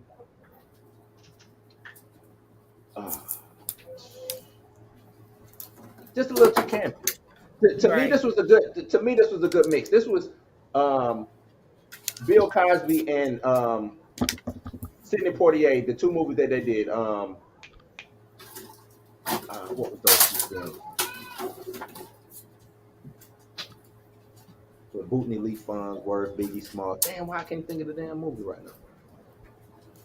Either way, it was like you know what I'm saying? Because some of those movies back then, coming out of the 70s into the 80s, especially with those, you know what I'm saying? With I gotta look it up now because that shit gonna bother me. And my dad would be rolling over in his grave right now, me not knowing that shit. Even though I know we're not supposed to talk about Bill Cosby, but I can't. Not Bill Cosby. Oh man, I can't. Stop it. I know we're not supposed to. But stop it. I still rock with him on certain things. This man said Bill Cosby. We're not acknowledging Blue right now. She said we not acknowledging. That one was savage. Did they erase him? I know they ain't erased my career. Here we go. Okay. Uptown Saturday Night and Let's Do It Again. Have y'all seen those? I have. No, I have not. I have seen them. Them shits is dope to me. To me, this was like trying to catch that lightning in the bottle for Harlem Nights. That was, to me, that's what Eddie Murphy was doing. I think he probably went back and watched Uptown Saturday Night, Let's Do It Again, and said, let's do it in the 1930s and say MF 133 times. Right. Is that the exact count? That's exactly how they talked in the 1930s. Okay. Right. You need to go holler at somebody from the 1930s. They might have been throwing it around like that. Nah, damn well. Thanks. Nah. They weren't doing it like that. They was talking real good too, boy. They were. Yeah. But it was MF for this and MF for that, and go make some tuna and I had my mouth fixed for some hash and eggs, and you need to go get your MF and eyes checked and wait. Yeah. Dre Mack says black people was winning in this film and he loved it. Yeah. Now this was I would do agree.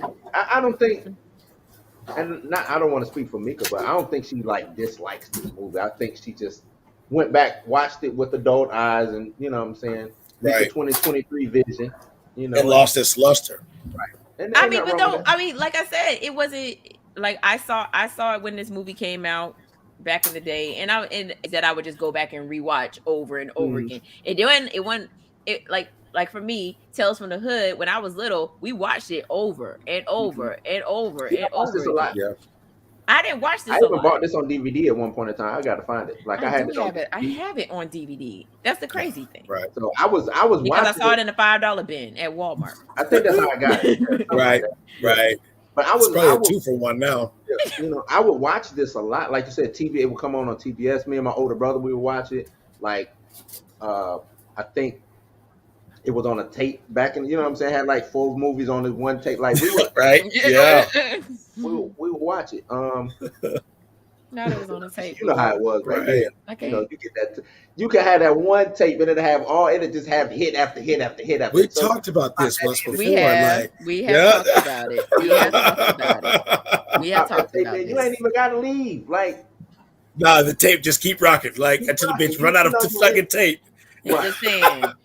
Fucking Purple Netflix Rain, right. Ghostbusters, and Nightmare on Elm Street on one tape. Them 3 movies ain't got nothing to do with each other. At all. So that's a marathon though. You get to go, you know what I'm saying? But like, I'm feeling like a comedy. You know what's coming on next. You know what I'm saying? Like, I'm in the mood for a horror. Next thing you know, Friday the 13th is on. You know what I'm saying? It's like you get it all on that one tape, man. I miss them days, bro. Me too. Miss them days. Or you be mad because you don't want. Now you got to rewind it and it take a fucking fast hour. forward to a movie. Yeah. You fast forward to a movie. Oh wait, I remember now. It was on our tape. It was Purple Rain, Ghostbusters, Fright Night, and then Nightmare on Elm Street. Oh, Fright Night. Right. Now, Mika, I know we're getting away. Where do you rank Fright Night? Which one? I think we didn't talk about it before, but where you rank? Nah, I hope you ain't talking about that trash remake that they did. No. The original. The original? Yeah. Bruh. Like, it's up there. I want to talk about the original Fright Night now. It's up there. The original Fright Night is up there. Like, yeah. It's up there. It's Tom Holland, y'all. Tom Holland's the shit. Like, did y'all watch Fright Night 2 and 3? I've seen the second one. 2. I didn't see the third one. Yeah. I like them. They not one. Right. They not one. Come on. The second one to the remake was probably better than the second one, the third one of the original. I didn't see the second one to the remake. It was kind of a remake. Was better. Yeah, it was kind of a remake of the second movie, but exactly right, but it was kind of different. Mm-hmm. Okay. Yep. So they just remaking the remake. Oh, the remake. It was the cousin, like it was in the original. Yeah. Right. It was the cousin. Yeah. That was Yeah, but Fright Night. I go.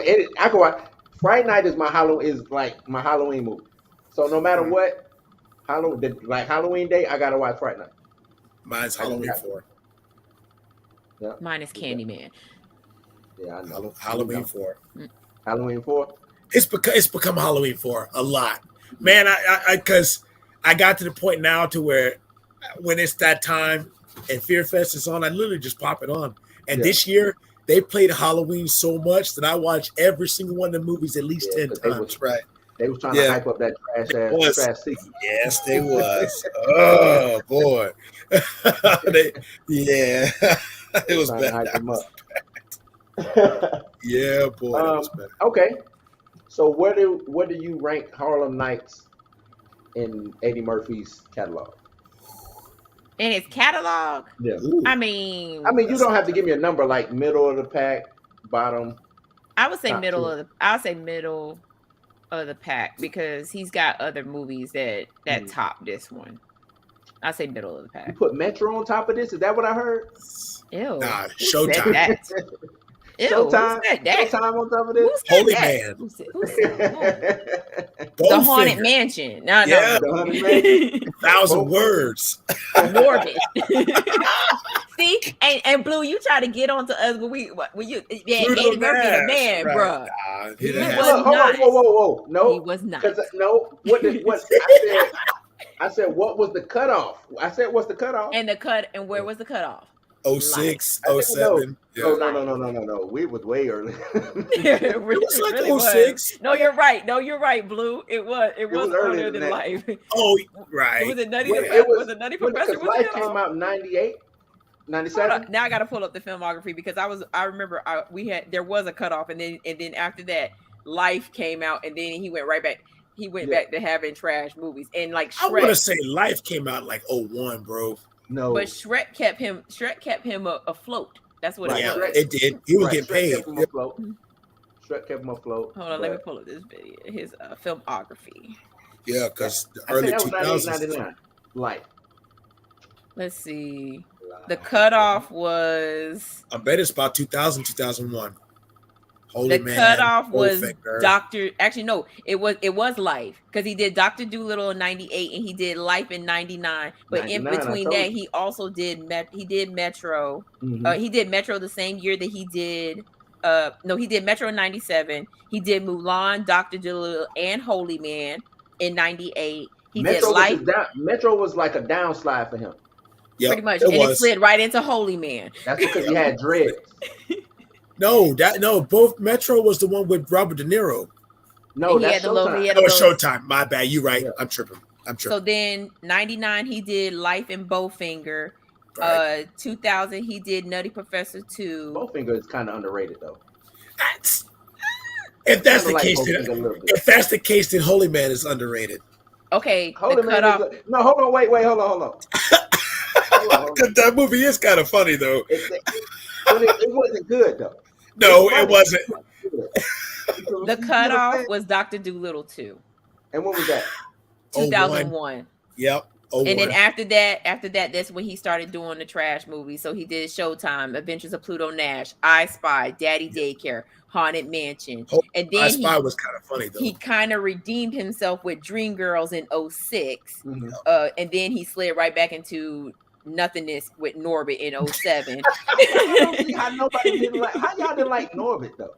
I love Norbit. That shit is funny to me, What man. That makes movie you- is wanna know hilarious. I just can't do Norbit. I'm Norbit sorry. is so quotable. I just Like can't. that movie is so Right, quotable. and I'm saying like, I can't. okay, Mika, what makes Norbit bad? Right. I just can't. Like It's can't, cringy. like, It's very cringy. It is very cringy. But does that make it bad though? No. It's one of those because movies that's so bad it's good. There we go. Thank you, Kobe. Shit Thank you now. for saving me Man. from explaining myself because I can't. How you do it? Hey, Right, put like- your behind down. Hey, Eddie, take off the fat suit. Go over That's there. his bread and butter, though. That is. Think about it. Come on, That was a wait. last ditch effort. That was we got to do something. It was. Eddie, Exactly. you got to put the suit on, bro. Exactly. Like, you got to save us. You got to put the suit on. And Eddie was Exactly. They was "Damn." like, you know what they did? They said, Eddie Martin out here killing you with the fat suit game right now. You see Martin out here pretending to be an old fat woman. He done We made need four you of to these be- motherfuckers. You He stole your whole swag, son. You gotta come back and we get it. need you to come back and put on the suit one last time. I didn't mind Norbit. Norbit, I think boy. I think that might be a movie we need to revisit. I think Okay. Matter of so. fact, I think y'all should do that on Terrible Tuesday.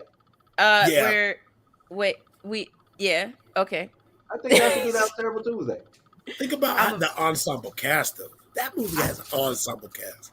I'm gonna tell you right now, Rashad ain't gonna do it because Marlon Wayans is in it. He ain't. I don't know why he don't like Marlon, man. He don't like Marlon Wayans at all. Like no, why? I don't know. Okay, I just know that he don't like Marlon Wayans. I just know he don't care for Marlon Wayans. They're saying the Big Mama movies weren't great. Hey, No, after sir. the first one was first kind of two? funny. the first two, The and then, first one. and then they did this, Son and Nah, that movie I is can't quotable. agree. I can't agree. Right, that movie is okay. so I'm not gonna lie, I do own the DVD, but I've Right. probably only seen it maybe once or twice. I don't know. I think Norbit might be a movie out of time. I think so.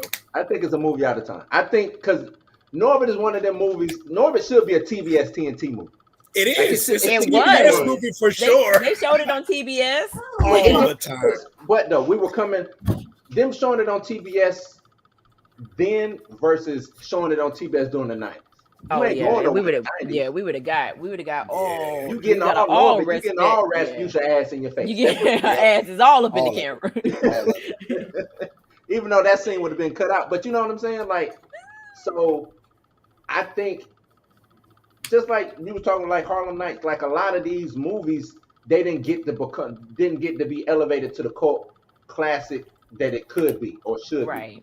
And you know what I'm saying? they didn't become cult classics until they hit until like they hit Blockbuster or they hit a streaming service or something like that. It's a lot of like I didn't know Big Trouble in Little China was a huge flop. Oh yeah, it was huge, and that's one of my favorite movies. Right, John Carpenter flop. That's one of my favorite movies. What is it? It's a TBS TNT repeater. It was. It was a USA Up All Night. Right. You see what I'm saying? Like sometimes they do need to burn on the regular TV programming. I put or late night cable TV. That's what it is. Right. Late night now, cable TV. And now that we have Tubi, you know what I'm saying, and we have streaming services that can actually show these movies. Now, like you said, like Big Trouble in Little China, like a reason why it became a cult classic for us is because it hit the VHS market. Yeah. Right. Uh-huh. And we people were, we were going to Blockbuster like, hey, mama, that's the movie I heard about, because at that time we wasn't old enough to go and see it at the movies by ourselves. Right. But now we got, like Harlem, like I said, I watch Harlem Nights for free on Pluto TV. Mm-hmm. Right. It's out there. Right. You know what I'm saying? You want to go watch Harlem Nights at any time, you can go watch it. You want to introduce a new generation to the movie, they can go and watch it. Right. But you know what? I think it's harder nowadays to create a cult classic because you're not forced to watch it. That too. You're not forced. You know what I'm saying? Like it's got to have the viral marketing. It's got to be because Friday got the momentum that it got based off word of mouth alone. Right. And see I go back and I watch Friday now. It's not as funny as what I thought it was. Right. To me, not anywhere near. It's not. It's funny to people that have never seen it before. Right. And not saying that it's bad or that it's lost its flavor. It's just not as, you know what I'm saying. And it could just be my adult eyes or whatever. It's almost like the same thing with Home Alone. Don't get me wrong, Home Alone is a classic, but that scene with the spider, like when you first saw that as a child, hilarious. But then when you go back and watch it as an adult, you feel forced to laugh because because some you stuff felt I do leave alone. Some stuff I leave alone. Some stuff I don't. Like I remember, I went back and I started watching some He-Man cartoons. Oh no! Don't do that. Don't do yourself like that. No. Yeah, I was. Don't do yourself like that. Leave that shit in the past. I said okay. I started watching the 13 Ghosts of Scooby Doo, and I was like, what? Like what? Like we? Nah, I some stuff deserves to be left 80s, 90s, wherever it was made at. You know what I'm saying? Everything just like Roadhouse. Y'all hated that movie. Okay, Blue, go back and watch Go on Netflix and go back and watch Roadhouse. It's a really bad movie. It is bad. When did it's I watch bad movie. That's a bad movie. It's been probably about a year and a half. I watched it. Well, it was on and off. I had it playing, while I was doing something. See, you was doing something. You weren't even sitting there watching it. I already See? I know what Roadhouse Plastic is. titties and no ass. I knew it. The thing about, and that's why with the running gag on Family Guy. Roadhouse. It's because it's the cult classic. And I think y'all kind of said it last night. It's a movie about nothing. Right? It is. Dude shows up to be this bouncer or whatever. Like there was no consequences for him whatsoever. None. He just killing people, kicking out, burning down. Asses, what I'm saying? Like, right. At the end of the movie, who went to jail? Nobody. But that was the 80s. You go conflict back resolution, still. Everybody just killed everybody and went on about their day. Or if the police did show up, they got killed. Everybody lied. Or they lied and be like, we don't know what happened. Or it's always that, to have that cop that was there in the background or did certain things, but he always took the rap. Right. You know what I'm saying? He's like these good people did nothing. Right. They didn't. But they're standing there with shotguns in their hands. We'll clean it up. You get out of here. And then the lonely wanderer drifts off to another town to fuck shit up and burn shit down and rip people's throats out and shit. You know what I'm saying? Like, he ripped his throat out with his bare hands. Who was this guy? Like, he was a Navy SEAL / whatever. The dude was bad. You saw him practicing the kung fu, like. Nah, he was practicing Tai Chi. Which he whatever. did not use. And Tai Chi is not even it's not even aggressive martial art. Right, it's not exactly. You're right. He was practicing Tai Chi, and that wasn't the style of martial arts that he was even using in the movie. Or that he was even doing. Right. Shout out to him though. Shout out to Roadhouse. Roadhouse. Dre Matt said the Novas of the world over the top comedy movies I don't like. Why you don't like some shit needs to be over the top? Of course, but you know what I'm saying? A movie like that it doesn't work if it's not right as shocking and funny. You know what I'm saying? As a movie like that can be. You got to see some funny shit like that on screen to be funny, and for a movie like that to work. If that's the case, one of which everybody gives Eddie Murphy as being, one of his greatest movies, if not his best film, Coming to America, is over the top, super duper, 100% over the top. Right. Yes. When I say the boy got his own money, he's got his own, you know what I'm saying? Like all of that was overacted. Everybody overacted in that, whether it was they were trying to be dramaed out or whether they were trying to be funny or everything. Even the Sam Jackson scene was overacted. Yeah. Right. You know what I'm saying? Agreed. Yeah. Everything was exaggerated in that movie. Don't make it bad. Some shit just has to be that it has to be that. But it's also of that time. You know what I'm saying? That's the reason why some people would think that Coming to America is bad because the overacting. But when we saw it during that time, we didn't see the overacting. Right. We didn't see it. And you won't because, like you said, that was of that time. Yep. Trading Places are overacted. Yeah. You go back and you watch Big with Tom Hanks over. You know what I'm saying? Oh, I know. I got a movie. Well, I want to ask y'all this. I saw this today. They're doing a male version of Splash. Didn't know that. Do y'all think that'll work? No. A male mermaid? A male mermaid? That sounds weird. Yeah. I know it's supposed to be merman, but that's not a selling point. Merman would be like grotesque looking. Yeah, I just don't see that as a. Not unless it's the merman from Little Mermaid, and then. Who Triton? King Triton? They ain't got no. Who you talking about? Let me go move about my life. She said they ain't even got none, right? Yeah. What is she talking about? What can a merman do for me? Not a damn thing. Right. But I was when I saw that, I was like, let me bring that up. That didn't. I'm like, I don't know. I think they trying to them flipping things and switching. It gets weird sometimes. It's like y'all trying to do extra work. We don't need a male version of Splash. We're good. Y'all going for extra credit? Like y'all doing extra work. I just don't. Yeah, you don't see that as a plus. A plus. Yeah, I don't. That's like doing Mean Girls with boys. They did. It was called Magic Mike.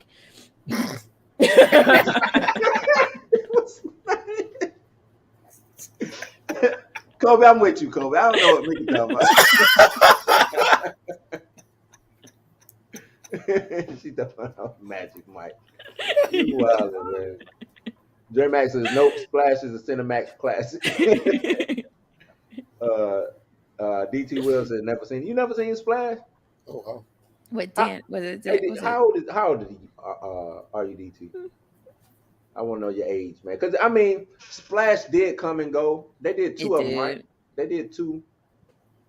Was there a sequel to Splash? I thought there was only one. I think they did two of them, if I remember correctly. I don't know if Tom Hanks was in both or Daryl Hannah, but oh yeah, they did sequel Splash 2. Was Tom Hanks and Daryl Hannah in both in that one? No, it was Todd Waring and Amy Yasbeck. Yeah, see, never mind. Don't probably know who that Tom is. Hanks, Daryl Hannah lookalike, because that's what they would do back in the day. Yes, they would. They'd style their hair the same and all, right? Yeah. But like you said, that's like, you 36, man. He wouldn't have caught Splash during that time. It came out in 1984. Right. Yeah, no. He might would have caught it. Well, it depends, you know what I'm saying? If he was if he caught it on USA. Right. Because USA used to burn Splash into the ground. They did. But remember Mannequin? Yep. They used to burn that one into the ground too. Like doing that, reversing that. You know what I'm saying? I don't know if that works. It's a Ken doll. That don't work. And we'll keep it moving. All right, can we get a Mannequin reboot? A remake? Because I would love to see that. Like an actual remake? Yeah, an actual remake. With a female? With a female mannequin. I would love to see actually, I think that'd be dope. I think bringing that into, you know what I'm saying, where we at now, 2023, Yeah, I think that would be dope. I think that would work. I think they would fuck it up. They would. It's Hollywood. Because to me, you can do that like the same way they did True Grit. They just did that. They just ripped the whole fucking rip off of that original movie and just, you know what I'm saying, basically put a new act in and then made the color better. I think that's what you do. So you do the same script, you know what I'm saying, and just shot for shot remake. A shot for shot remake, yeah. Like Psycho. Right. Yeah. Do a shot for shot remake of Mannequin and put it during 2023 or whatever. Do it in modern times. And that's what I was gonna ask. Would you do it in modern times? Because I think if we go back and do an 80s, you know what I'm saying, like an 80s film, and we set it in the 80s, I think it'll work a little bit better. I don't know. I think it will work better in modern times because there's so much more that can be explored. You know what I'm saying? True. Like social media, you know, and you know, in the 80s it was, you know, she was big on like, oh, it's the big city, you know what I'm saying? And like, you know, exploring the big city, where now it's like you can go viral for being a mannequin. You know what I'm saying? Like you come alive at night and then like you do your little viral videos at night and then you go back to being a mannequin in the morning. Dre Max says, I saw Cynthia Rothrock movie with the off-brand Eddie Murphy. What movie was that, man? Tell me the movie. Cynthia Rothrock was the shit back in the day. I don't know how she can survive in old girl from, because what's her name? Michelle Yeoh and Cynthia Rothrock, they were like the shit back in the day. Mika G, you probably don't even know what I'm talking about. You know what I'm talking about? You know who Michelle Yeoh is, though, right? I know who Michelle Yeoh is. Who is this Cynthia Rothrock that sounds like Rottweiler? You don't know who Cynthia Rothrock is? She was the white girl kung fu master back in the day. Whoosh. No, Mika. She was. I gotta hold on. Let me see if I can find some Cynthia Rothrock stuff. She was in what movie was that? Oh man, wasn't she in Double Dragon? Was she in Double? She might have been. I think so. I only watch Bruce Lee. That's what's lacking in. No disrespect to Bruce. You know, Bruce is the man, but if you weren't up on this other shit that was going on, because Bruce is the man. But in order to uphold kung fu culture and ninja culture and stuff, you had to have the Cynthia Rothrocks and the Michelle Yeoh. You had that. She did a bunch of movies. I'm bunch. Get a video of her kicking some ass. Yeah, she did a bunch of movies. Nope, I'm thinking of somebody else. But yeah, she was in quite a few. You don't remember her? No. Who was that? Never saw her. What 80s did you grow up in? Hoppo, who is this woman? This Cynthia Rothrock. No, I don't know this. I don't know this woman. That was No Retreat, No Surrender 2, which was a horrible movie. Yes. Wait a minute. Wasn't she the chick from? Let me see. She looked like death. It was bad, dog. Yep. No, I ain't watched no movies like this. Everybody know about it. Well, all you men, except for Kobe, knows about Cynthia Rottweiler. She was Lady. I think what was the name of the movie? Lady Dragon. I think it was what it was called, which was like one of her biggest films or whatever. Look, even Dre Mack knows she was the greatest white woman that ever lived.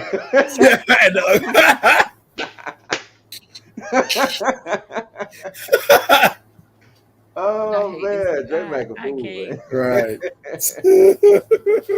Oh man, let me get this off the screen. Let me get this. Dre Mack is crazy. Somebody need to go check on Dre Mack, man. Go check on him, man. Make sure he out. Oh man, he said, "Can I get a Knight Rider?" You know, They tried to do Knight Rider so many times. And Dre Mac, I was watching you this morning. You was talking about Knight Rider. You need to get off of that bandwagon. Right. It ain't coming back. It ain't never gonna be right. It's dead. And let it die. Get away from it. I understand, man. You know, it's some things that I'm attached to from the '80s too. But Michael Knight Rider. They did the Son of Knight Rider. They did some Knight Rider TV show reboots too. remake that was on CBS. It was CBS. No, NBC. And it was like this computer generated. They even had Kit get a girlfriend at one time. Y'all remember that shit? It was the red car. Oh, I don't remember that, but that's what I'm saying. Like I didn't watch the reboot. No, this would have been '90s when they came back during the '90s. If it wasn't the original, I wasn't watching it. Kit was the shit now. Kit was dope. Kit was dope. But like everybody got Kit now in their car. You know what I'm saying? Right. Everybody do. That shit ain't special no more. Kit ain't special. Turn right. Kit ain't special, man. Oh man. Kev said she was a Power Ranger extra. She might have been. She kind of does look like Rita Repulsa now that I think about it. No, right? You know what? This has been another episode of Blues House Live. Oh man! So she was a basis for Sonya Blade. Yeah, she was the basis for Sonya Blade in Mortal Kombat. Mm-hmm. Don't you put that evil on me, Ricky Bobby.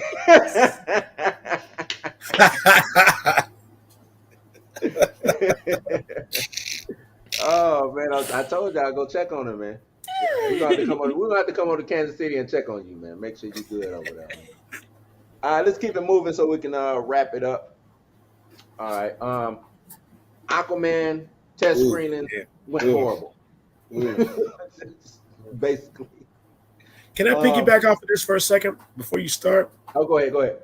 I saw something today that made me do a little bit of research. Speaking of DC, do you know that I was looking at because I just went and watched Antman. I watched Antman in the RPX.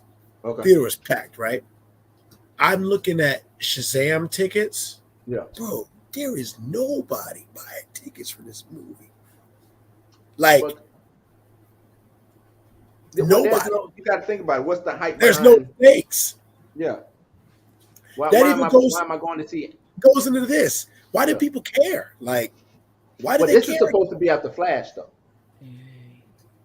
So, according to what James Gunn said Flash, and then Aquaman is, you know what I'm saying, coming, because he said what he said. Flash resets the universe, Aquaman, and then we get Blue Beetle, and that's going to be the start of whatever, right? So, some people take it as in, okay, if Flash is resetting the universe, then Aquaman has to be part of whatever it is going forward. Right? Unless they're going to kill him off. But I'm with you, like, Shazam has no stakes because we already know Shazam ain't part of what's going forward. Nope. So, but what is this article at? This article says Aquaman and the Lost Kingdom test screening went very poorly. Principal photography on Aquaman began in London June 28, 2021, and only wrapped January 2022. There's been a lot of behind-the-scenes drama with this one after multiple release date changes, which included December 16, 2022, March 17, 2023. Warner Brothers finally settled on a December 25th, 2023 launch. Last year, I had been told that Zaslav wasn't happy with what he's seen in Aquaman 2, which is actually still in post-production, but not to the point of shelving it like he did Batgirl. The fact that James Gunn has been praising The Flash publicly, but hasn't said a peep about Aquaman speaks volumes about where we're at when it comes to this movie. For many months now, I've been hearing about the terrible scores it's been getting at test screenings, and big screen leaks seem to have heard the same whisper. He says, there's a reason I've been avoiding any questions about Aquaman and the Lost Kingdom, but since viewer Anon put it out there, it brings me no joy to back him up and tell you that test screenings for this film have not been good. Really hoping one fixes the movie before December. So basically, all of this is just saying that this shit is bad, it's terrible. They say people walked out of it. Wow. Amber Heard is still in it. A lot of people, not rocking with old AH. That's probably why they walked out. Psycho. Could be. Kobe, I'm gonna start with you. What Is there any fear involved? Do you think this is good? This is bad? I don't see how you really mess this up as far as with James Wan coming in. This should be a layup, but I don't think it's right. Layup. I don't think it's gonna be because the fact that they showed their hand too early. Okay. Told everybody, hey, these movies do not matter. It doesn't. We don't care if you watch them or not. They don't matter to the story going forward. We don't care if you like them or not. You won't see these characters no more. But do you think that would hurt with the test screening? You know what I'm saying? Like, this is just show up, watch the movie. Did you like it? You know what I'm saying? Like, basically, that sounds like the movie shitty. But I mean, that's yet to be seen because I can't say that because I don't know. But if people are walking out of the test screen, I mean, why?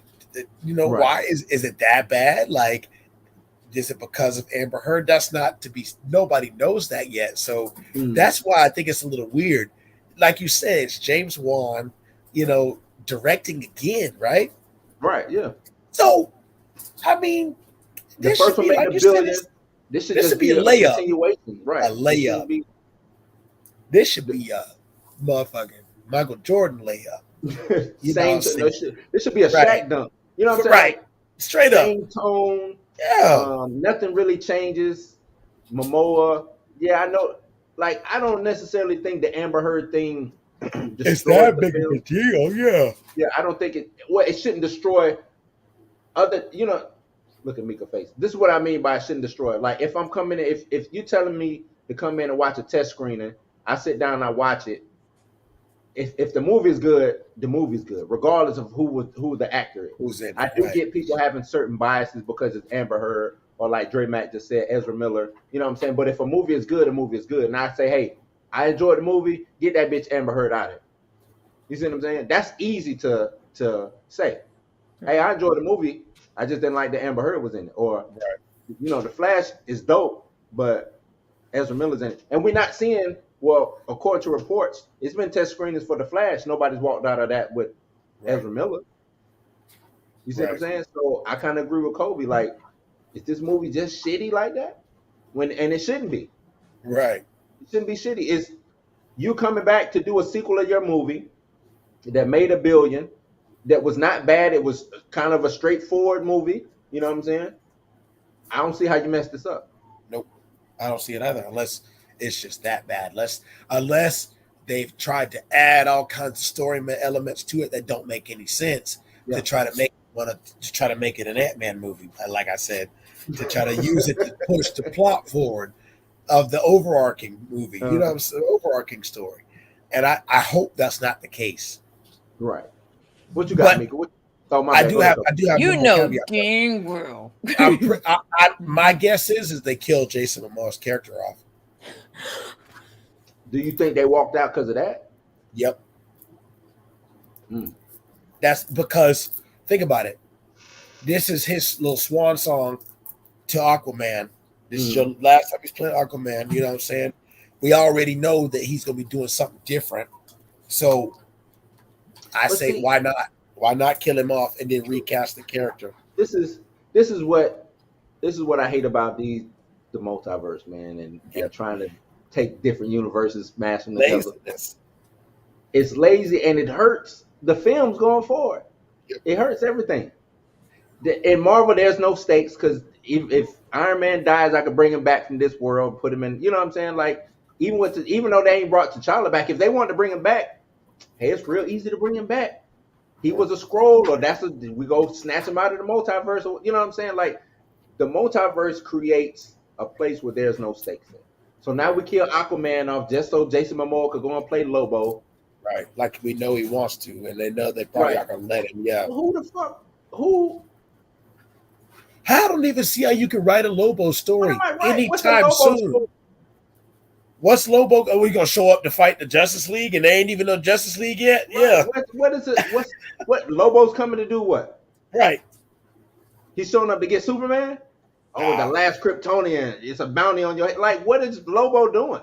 That don't make any sense. Just sound like y'all finna put me some bullshit out. I ain't finna bring Daddy a hit. Like, I just don't see. y'all ain't y'all. Not like. No. I'm with you, Cole. And I see that for the next like 5 DC movies. Like, what the fuck are y'all doing? Like, why not just stop all this shit? Stop everything. And You know, but we getting people walking out of test screenings and shit. Like, who walks this out is of not the screening? publicity that y'all need. Like, what are y'all doing over there? Like, who said, you know what? Because you already saying, all right, I'm finna at least devote 2 hours of my time to go watch this movie. Right. You get there and say, you know what? I got some shit else to do. So, you know, like, I don't care how bad a movie is. I've never walked out of a free movie. Never. Right. Hey, y'all want to come see Aquaman? Like, nah, I'm good, bro. You know what I'm saying? Like, right. For free? Nah, man. I gotta go do my taxes, bro. Like, yeah, I got taxes. I gotta go home. I got taxes shit to do. Like, nah. Yeah, I got homework. Shit like that. Mr. James Wan, I got homework, bro. I'm good, man. You know what I'm saying? Like, y'all silly. Let me see it. Let me see the movie. Just, I won't walk out unless it's that bad. Let me see. I won't walk out, and I'll come back and tell you what was, whether it was good or bad. It's just, to me, this is more hurt on the brand. I think it should have been a clean reboot. Should have been a clean reboot. This should have been a layup. Or if you're trying to keep these people, incorporate them into what's going forward. Right. And let the audience know that these motherfuckers is going to be Jason Momoa's Aquaman. Don't leave that shit up in the air. Oh, I don't know. You know what I'm saying? Like, quit trying to leave shit up into the air. Because now ain't no trust involved. You see what I'm saying? They want to be Marvel too bad. I still do think that. I think their whole business model is do what they did to be successful. But it don't. The reason why it's not going to work. That doesn't work now is because we've seen what Marvel done. Yep. Y'all need to do y'all own shit. Right? Yeah, do your own shit. It's cool. I know being a connected universe. That's fine. You want to do it. That's fine. But just do it your way. Right. Do it your way. And what he said when James Gunn came out and gave those titles, I don't mind that. Like if he said, "Hey, I'm doing a fresh reboot, and here we go. We starting from this, that, and the third. Right. I'm good." Yep. Don't be like, "Oh, I like the Flash. We're keeping that movie. Oh, Aquaman's coming out. Oh, you know what I'm saying? Shazam, we're doing like nah." Nope. Kick them shits to the curb. Right. Kick them to the curb. As good as Peacemaker was, kick the shit to the curb. Kick it all to the curb. If you don't want to be attached to anything Zack Snyder did going forward, because that's what it seems like they're trying to do. Just end that shit. Just end it. That's it. But this looks to be more like it was shitty. Right. Because who walks out of a free movie? Mika, you walking out of a free movie? Nah, and anything with Jason Momoa, hello. No shirt. See, that's why I don't be really She always sexualizing us men, dog. I don't like that. Please sign me up for sensitivity training. I'm gonna fail, but just sign me up. I don't like that. Ugh. I'm not gonna pass, but sign me up. Oh, at least you're honest. Pick names and take ass like man to say, what? The thing is, Jason Momoa as Aquaman. At first, I never bought it. Honestly, well, that's what I was gonna say. At first, I was like, I don't know, but I liked his version of Aquaman. I think bro dude Aquaman is kind of cool. Because remember, we coming from everybody think Aquaman is the worst. Just you know what I'm saying? Like you talk to fish, dog. You know what I'm saying? Like Jason Momoa kind of made Aquaman cool. You know what I'm saying? They did a funny skit with that on Family Guy. They did. Aquaman can only save you if you're in the water. Right, you know what I'm saying?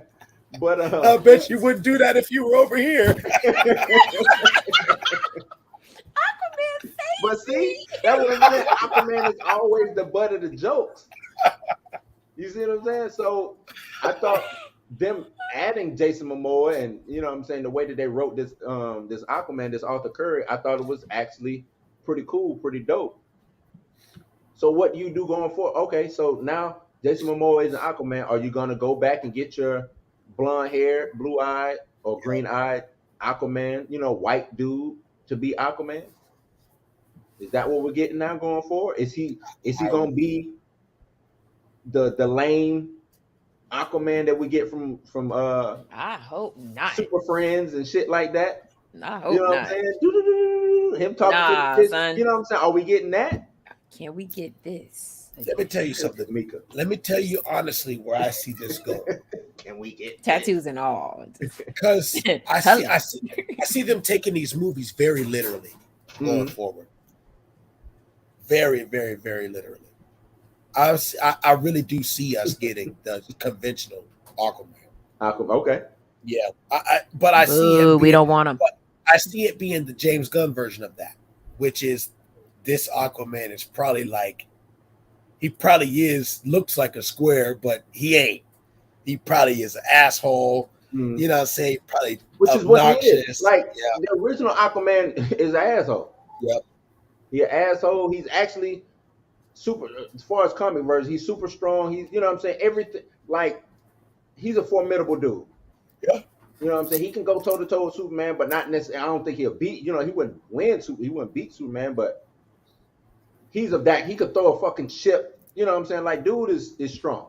Right. Asshole, king of the sea, all that. You know what I'm saying? But we always get that Super Friends verse. Everybody know the Super Friends verse. You know what I'm saying? That's what, or the Adult Swim version, or like you said, the Family Guy version. Family Guy. Robot Chicken. Everybody knows, you know what I'm saying? Like, everybody knows that shit, but don't nobody know the real, you know what I'm saying, Aquaman. Right. Dreadman said Aquaman should be from India. Why from India, man? They Just know said water random for miles, right? Yeah. A body of water for miles. He said he's from India. Okay.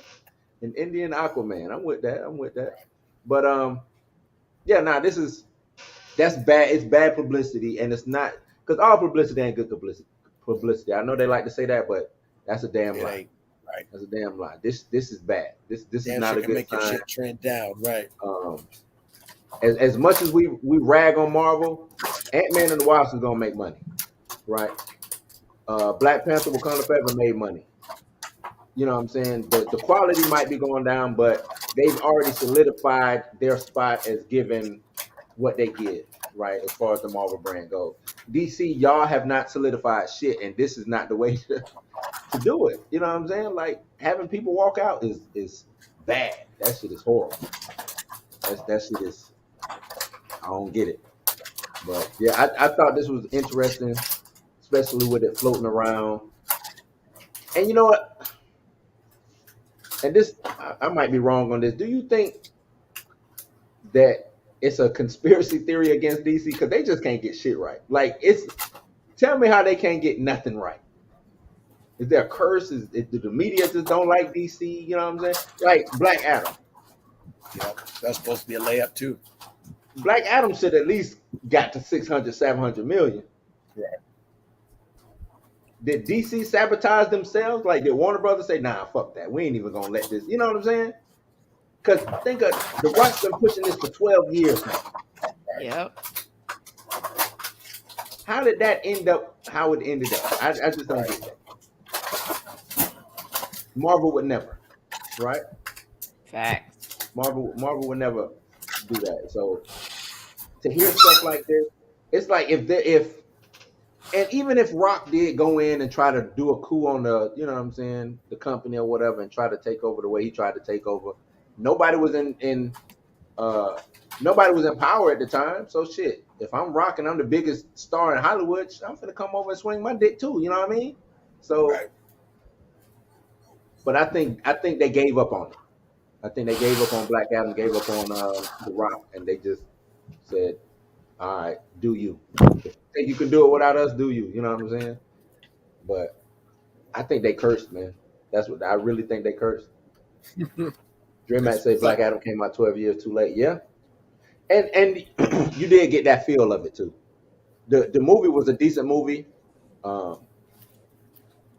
But it did have a dated feel to it. You know what I'm saying? I did feel that way, like it was dated. So, but yeah, that's all I got on this Aquaman situation.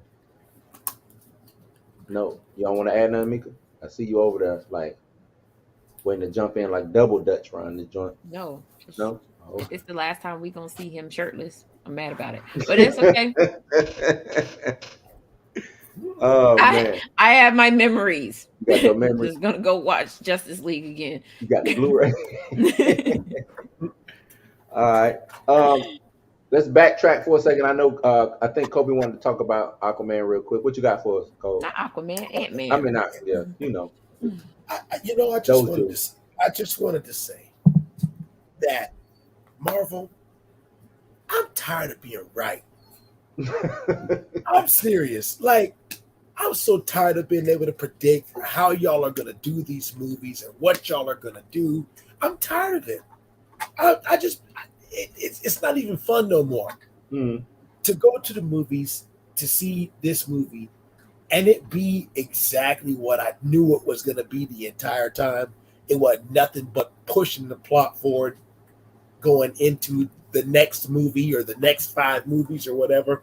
But the reactions and the critics and all that stuff, they tried to make you think that you were going to see something different with this movie. But it's the same cookie cutter shit that we've been getting. Say the same. Let's stick jokes in where they don't belong. Let's try to cater these movies to kids when they're not really kids' movies. You know what I'm saying? Let's keep like Velma. Let's try to keep these stupid jokes in here that don't make any sense. You know what I'm saying? Stupid plot points. And let's have a plot and change it a week before the movie comes out and reshoot scenes and do all this other shit that makes no sense. You know what I'm saying? These movies, to me now, the brand is bigger than, or I guess the spectacle of the movie outshines the movie now. I agree. I think because they got the Rick and Morty writer to come in and do this, and other than I think the 6 episodes of Rick and Morty, that person didn't do shit. Especially on the scale of this, and I know Rick and Morty, they deal with time, but to me it was some things that was just, and I done already went over. I've been called a hater, but for shit Rick just and didn't Morty, add up in the QR for me in the corner ram. A lot of shit just didn't add up. it didn't make any sense. Like, and maybe I'm watching it through the wrong lens. Maybe that's what it is. No, because this movie was supposed to be world building. So how you gonna build worlds and not tell me why the fuck you building worlds? Like, see, Mika, that's what I'm talking about. We didn't get nothing. We got nothing. Like, I'm sorry. I'm not interested why this world got built. I just know there's people here. I know there's creatures here. I don't care. I don't care. That's the point I try to make. They're not making these movies for people like me and Blue anymore. That shit is over with. Yeah, they roped us in with the first couple movies, and that shit is kicking us out. Kicking up. Nah, they telling us, look, this train gonna keep rolling. Y'all can either get off at the next stop or keep on and just deal with the fucking shit, deal with the party. And that's that. And to me, it really doesn't give me any hope to see these characters that we wanted to see Marvel show on screen. It gives me no hope because they're going to take these characters and change them enough to where they're not even going to be the original characters anymore. I do agree with that. They're not recognizable. Show me one instance where, like, Kang's performance. No, I'm sorry. Hold on, Kobe. No, it was not, Trey. It was not. They did not explain the quantum realm in Antman 2. They didn't. Nope. Or you know what? They did, and then they changed it for this shit. Totally. Yeah, you're right. Then they changed it. Because at first you fall and you fall and you fall until you fall into nothing. They fell and fell and fell, and then they fell into the quantum realm. How does that even happen? Like, why didn't Squat fall into the quantum realm the first time and get into the Kang City and whatnot, the city and whatnot? Why did that happen the first time? This man fell for background, right?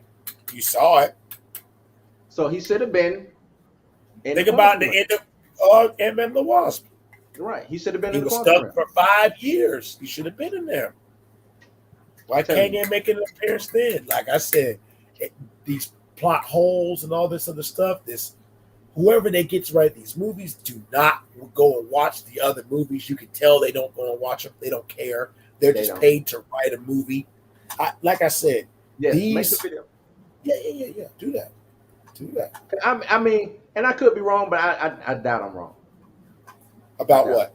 About the explanation of the quantum realm. No. Because I'm not the only one saying that's not. We don't watch these movies ad nauseum. We've watched these movies and broke them down ad nauseum. Show me where. Especially Phase 4, because Phase 4 was under a lens the entire time. Oh yeah. We watched everything and watched it 2 or 3 times to try to understand it. It was all under a lens. They didn't explain none of that shit. And they gave us, like you said before, they gave us time, and then they gave us universes, and then they gave us the quantum realm to tie it all together, which doesn't make any sense in the first place. Even the way they explain timelines and universes don't make any sense.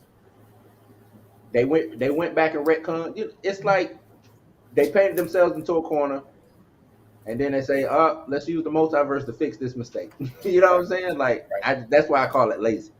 And that's the thing. The people that are just there to watch a movie, not there to see these characters that we watched growing up. You know what I'm saying? The people that are just there for a movie, they don't care about that. They just want to be entertained the entire time. Right. Me, when I go to these movies, you set an expectation that now I have every time I go to these movies. Yeah. Every time. And see, you know what I'm saying? The thing too, they hyped this movie up. They said this was going to be the biggest thing since Endgame. Right. We didn't say this that. Was supposed to be Star Wars of the Marvel universe. They said that. Yep. Mika, I like that sweater, man. That's the Sirens.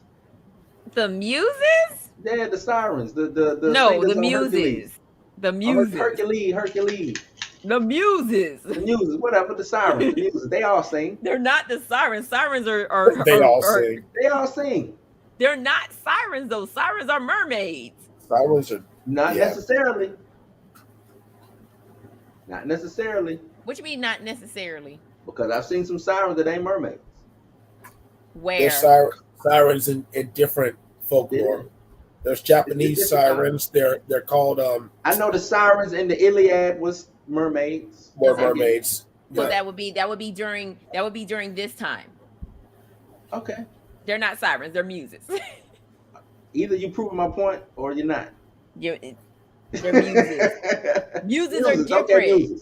Okay, muses are the goddesses of the arts. Okay. I thought that was Athena though. But okay. What? Yeah, Athena is the god of. They even said it at the beginning. Well, they lied. Athena is the god of art, and they did. It's Disney. You know Disney known for lying. Come on, man. They just be saying some shit. They had Hades outside of Hades. He can't leave, but you know, right? Persephone got to come see him every other. Look, right. Hey, if we want to get into it, we get into it now. They're the muses. Right. No, that's what it says at the bottom. The muses. That shirt lying. Now I'm with you. All right, the muses. I was wrong. My mistake. The siren muses. Oh man. What else? Oh, Kobe, you can talk. My bad. Oh, I mean, like I said, to me, like they set an expectation and they haven't achieved that. They haven't achieved that status that they've set for themselves, the status quo they've set for themselves, and it's shown. Right. No movies are breaking $1 billion other than Spider-Man, but Spider-Man's always going to break $1 billion. Yeah, Spider-Man is probably most if not Batman, it's most kids' first superhero. Oh yeah, most definitely. Not Son Batman. Is 2 years old and knows who Spider-Man is now. So, you know what I'm saying? Like, that's Spider-Man has his staple in pop culture. So that was all movies will always do $1 billion, but I don't see another Marvel movie doing $1 billion unless it's an Avengers movie. Let me ask you this: what did Kang? How did you feel about Kang? I feel like not Jonathan Majors portraying Kang, just Kang, because I thought Jonathan Majors did a dope ass job. Yeah. But just Kang. They're trying to make him layered, and a little more layered than I think he should be. Mm-hmm. You know what I'm saying? Like, we're not gonna get the bloodlusted Kang. We're gonna get a layered Kang. We're gonna get a Kang that, you know what I'm saying? Because they even keep saying that we want you to know that this Kang is human. He's a human villain, not like all the others. You know what I'm saying? Like, Right. they keep making that point known. So I could see that being his weakness, is his humanity. You know what I'm saying? The fact that he is a person, you know what I'm saying? So I just think that they're trying to show us a complex character and a complex villain. But to me, in my opinion, they're showing us the wrong one. Kang, to me, should be, you know, I don't buy it being phase 6 and 7. I don't like that kind of. Or 5 and 6. I think they should have started. I think we should have got the. This is how I think. Not, and this is hindsight 2020. I kind of just thought about this.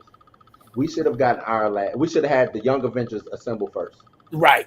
They're giving it to us in the wrong order. Totally. Right.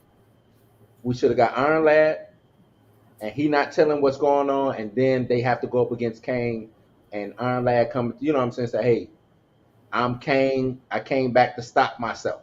Right. Right. I think that would have been a way to introduce Kang. Like, you know what I'm saying? Like, I just don't. Kang ain't scared of me. I just don't. No, he's not scared of me. No, I don't see him as a big bad.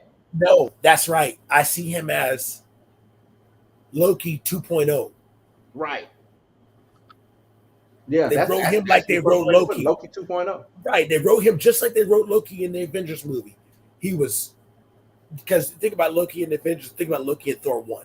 They're not the same character to me. Loki and Thor 1, conniving, backstabbing. He was a twit, basically. You know what I'm saying? He was a twit. But in the Avengers, he was brash, in your face. Right. He was coming at them. You know what I'm saying? He had a motivation. Well, and that, I guess because he had a motive. What's like? I'm still trying to figure out what's Kang's motivation. I still think it's his humanity. Like, and why? I think that's.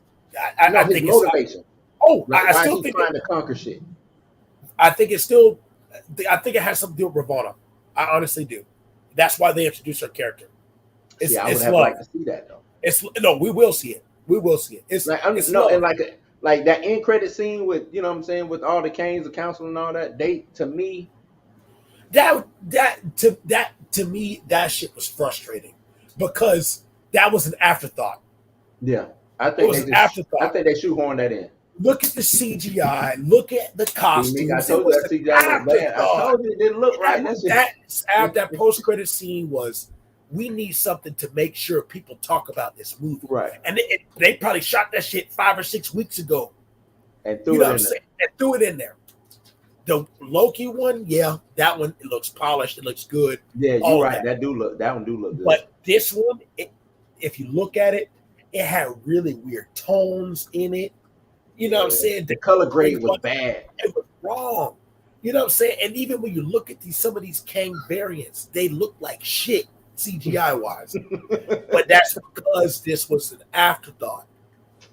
Marvel thinks they're slick. This is an afterthought. This was let's put this out there. Let's see what people want us to put in there, and then we'll stick it in there at the end of the post credits.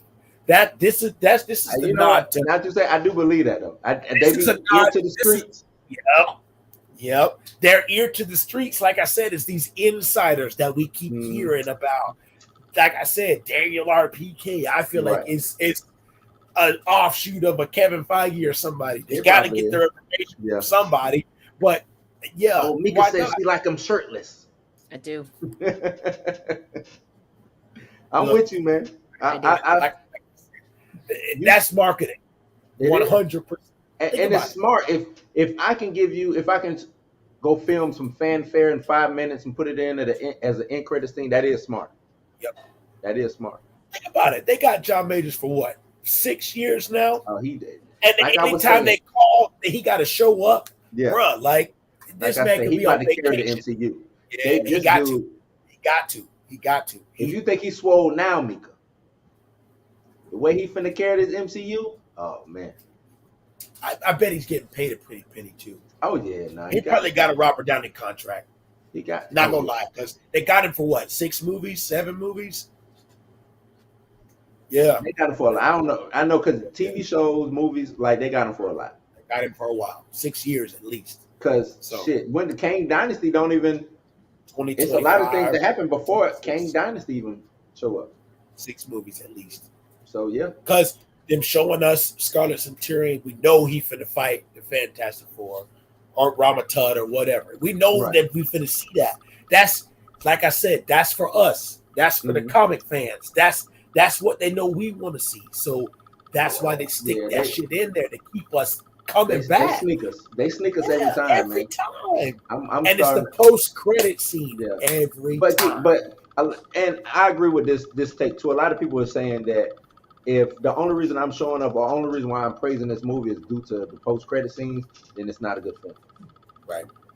Right. And I'm not saying that it's not a good film, but your movie should not be overshadowed by post-credit scenes. No. It just should. Post-credit scenes should just be seasoning added to the main dish. Added to it. And Marvel might need to quit with the post-credit scenes.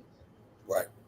I kind of feel like they might be a little played, a little dated, or have, spread them out. Don't put every movie shouldn't have a post-credit scene.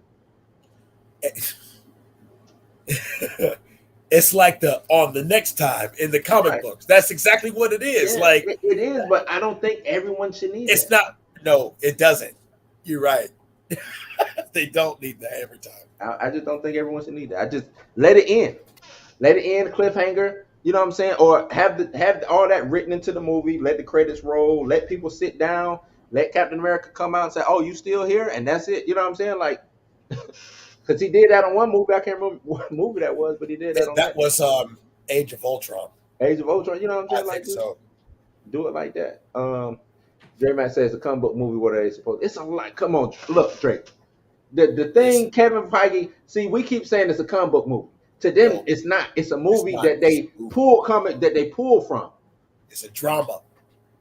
Like Kevin Feige said, Phase 4, we want to do espionage movie. We want to do comedies. A comedy. We want to do all this. So it's not a Kevin Feige is not looking at it like a comic book movie.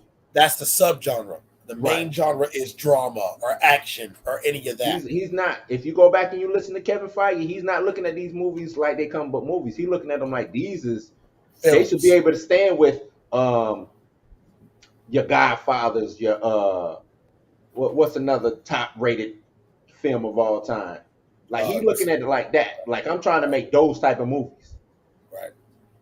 Sometimes they stick, sometimes they don't, but that's why they take so many liberties with these characters and these storylines. Hell, they're not even using the storylines no more. You know what I'm saying? Like, they use aspects of them.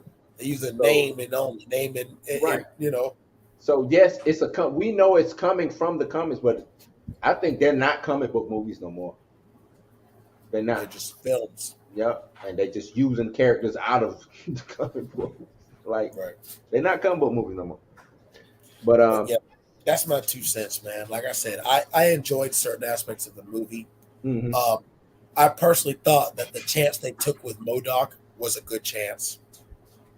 Personally, because think about it, MODOK is really a X-Men villain.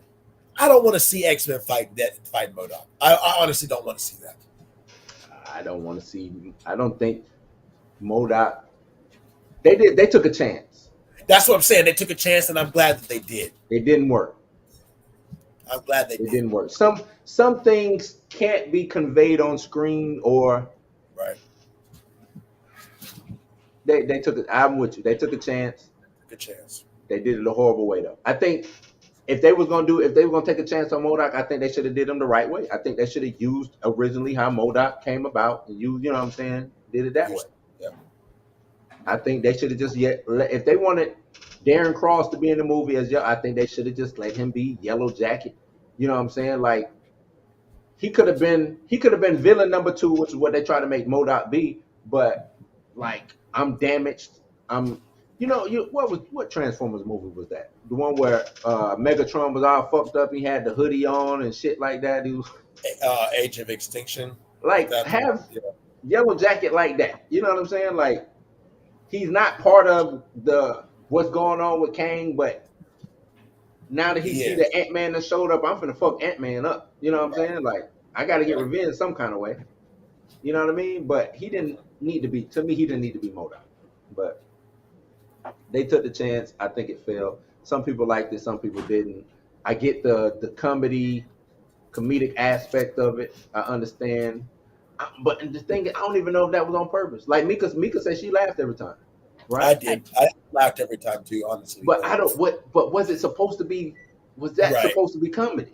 MODOK is not really a funny character to me. You know what I mean? Was you seeing his face? Because what you said, you laughed at his face, right, Mika? Mm-hmm. Yeah. Was that supposed to be comedic though? I don't know. Was it like? I mean, it was the only reason why it was comedic is because every time he came on screen and somebody saw his face, there was a reaction. From somebody. Okay. You know what I'm saying? Like Scott was like, what the hell? You look great. Right. Yeah. He reminded me of it wasn't the fact that he was funny. It was the fact that everybody's reaction to him was like, right. What the hell? What is this? Like, what are you? What is this? Darren? And then, like how they introduced him, they had the first-person player view. Right. And he was flying through, just kidding. Got him. You know what I'm saying? Like, I was like, come on, man. Right. You know what it reminded me of? You remember Doom, the movie? Doom? Yeah. And they went first-person with that shit? Yeah. Horrible choice. Like, never go first-person. That's how I see you. The funny thing about that is if you go back and watch the movie, the whole movie is Doom. Yes. Okay. The whole movie is based on those 5 minutes. That's the whole reason they made the whole movie is for them 5 minutes. So they can do the first person, yeah. So they can do Doom 3 on screen, right? Mm-hmm. Yeah, that's exactly what that shit was. It was Doom 3 the story. Don't do that. No. Don't do that. The whole movie was a marketing gimmick. Yeah, don't do that. But if you're done, I'm good. Like I said, certain parts of the movie I enjoyed, but y'all got to stop using Ant-Man to push the plot forward. That's not what Ant-Man should be used for. He should have been a bridge. To me, this wasn't a bridge. No. Every Ant-Man movie to me is a bridge, right? Like, but it wanted to be a bridge. But it did. It wanted to be. It wasn't a bridge. It was the sign at mile marker 1 in Key West where it's pointing in like 25 different directions. That's what this was. We got y'all finna see Young Avengers. Y'all finna see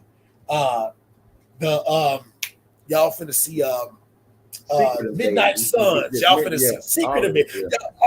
Y'all finna see all this different shit. And right. This was an explosion of different plot lines. It's a lot. Like I said, Quantum Realm looks fantastic. I still don't know shit about it. Maybe it's supposed to be that way. Maybe that's a good thing. Whole movie. They did a whole movie in the Quantum Realm, and I left there knowing nothing about it. I hate that they tried to introduce characters that we really just don't give a shit about. Didn't even know not even enough to know their names. Yeah, they didn't. Yeah, we only know William Jackson Harper's character because they said his name like 5 times, and that's the movie. No, he served no and purpose. Everybody was like, "Oh, he's Quasar." No, he's not. Nope. No, he's a nobody. Right? They wasted an actor like that on a role like that, just like they wasted Gore the God Butcher with Christian Bale. Like they just got money to. Maybe this is tax reasons. They got money to blow. You know what I'm saying? They hire these actors. And Marvel just got their taxes back. Now they finna spend all their money up. Yeah, now they. Oh no! Stop it. Man. All right. I ain't even had to take it. I ain't worried about it. I ain't had to take it on. Don't forget to like, share, subscribe, and hit the follow button. These are all our socials right here. Y'all follow us. Share, interact, engage, do all types of things. Yeah, I didn't say nothing bad, did I? Engage, follow. Okay, cool. We good. Mika is everywhere online. You can see her on Popcorn and Your Beard podcast. No, Mika, I'm finna shout you out, dog. You finna get this shout out. You can see her on Popcorn and Your Beard podcast. Kobe is an international. He does these plays and stuff like the what troop you with? He's an international superstar. Superstar, right? Not He's even. out here killing it, man. Well, I mean, I all I got to say is the 3-letter people, they called again. Okay, see. Yeah, again. They called again. I got to go do something this Saturday. Anyway. He's the man. International superstar. Superstar. Yep, I said it right the first time. Yep. I appreciate everybody who was in the chat. Shout out to Dre Mac. You can follow him too. Just shout out to everybody. Shout out to Kev. Kev came back. Appreciate you coming back. Like, you know, he pop in, pop out. Salute to Kev, man. Man, Kev, look, Kev, we ain't gonna see Kev again until March. At this point, it's a once a month thing. As long as he comes hey, Kev, but it's okay. We will accept your once a month. Just pop in, say hey, say your piece, and get up out of there. Say your piece and then disappear. Right. You know, but yeah. So that's it, man. This has been Blues House, the house gang. You ain't got to go home, but you got to get the hell up out of here. Take it easy, be safe, and we out. Peace.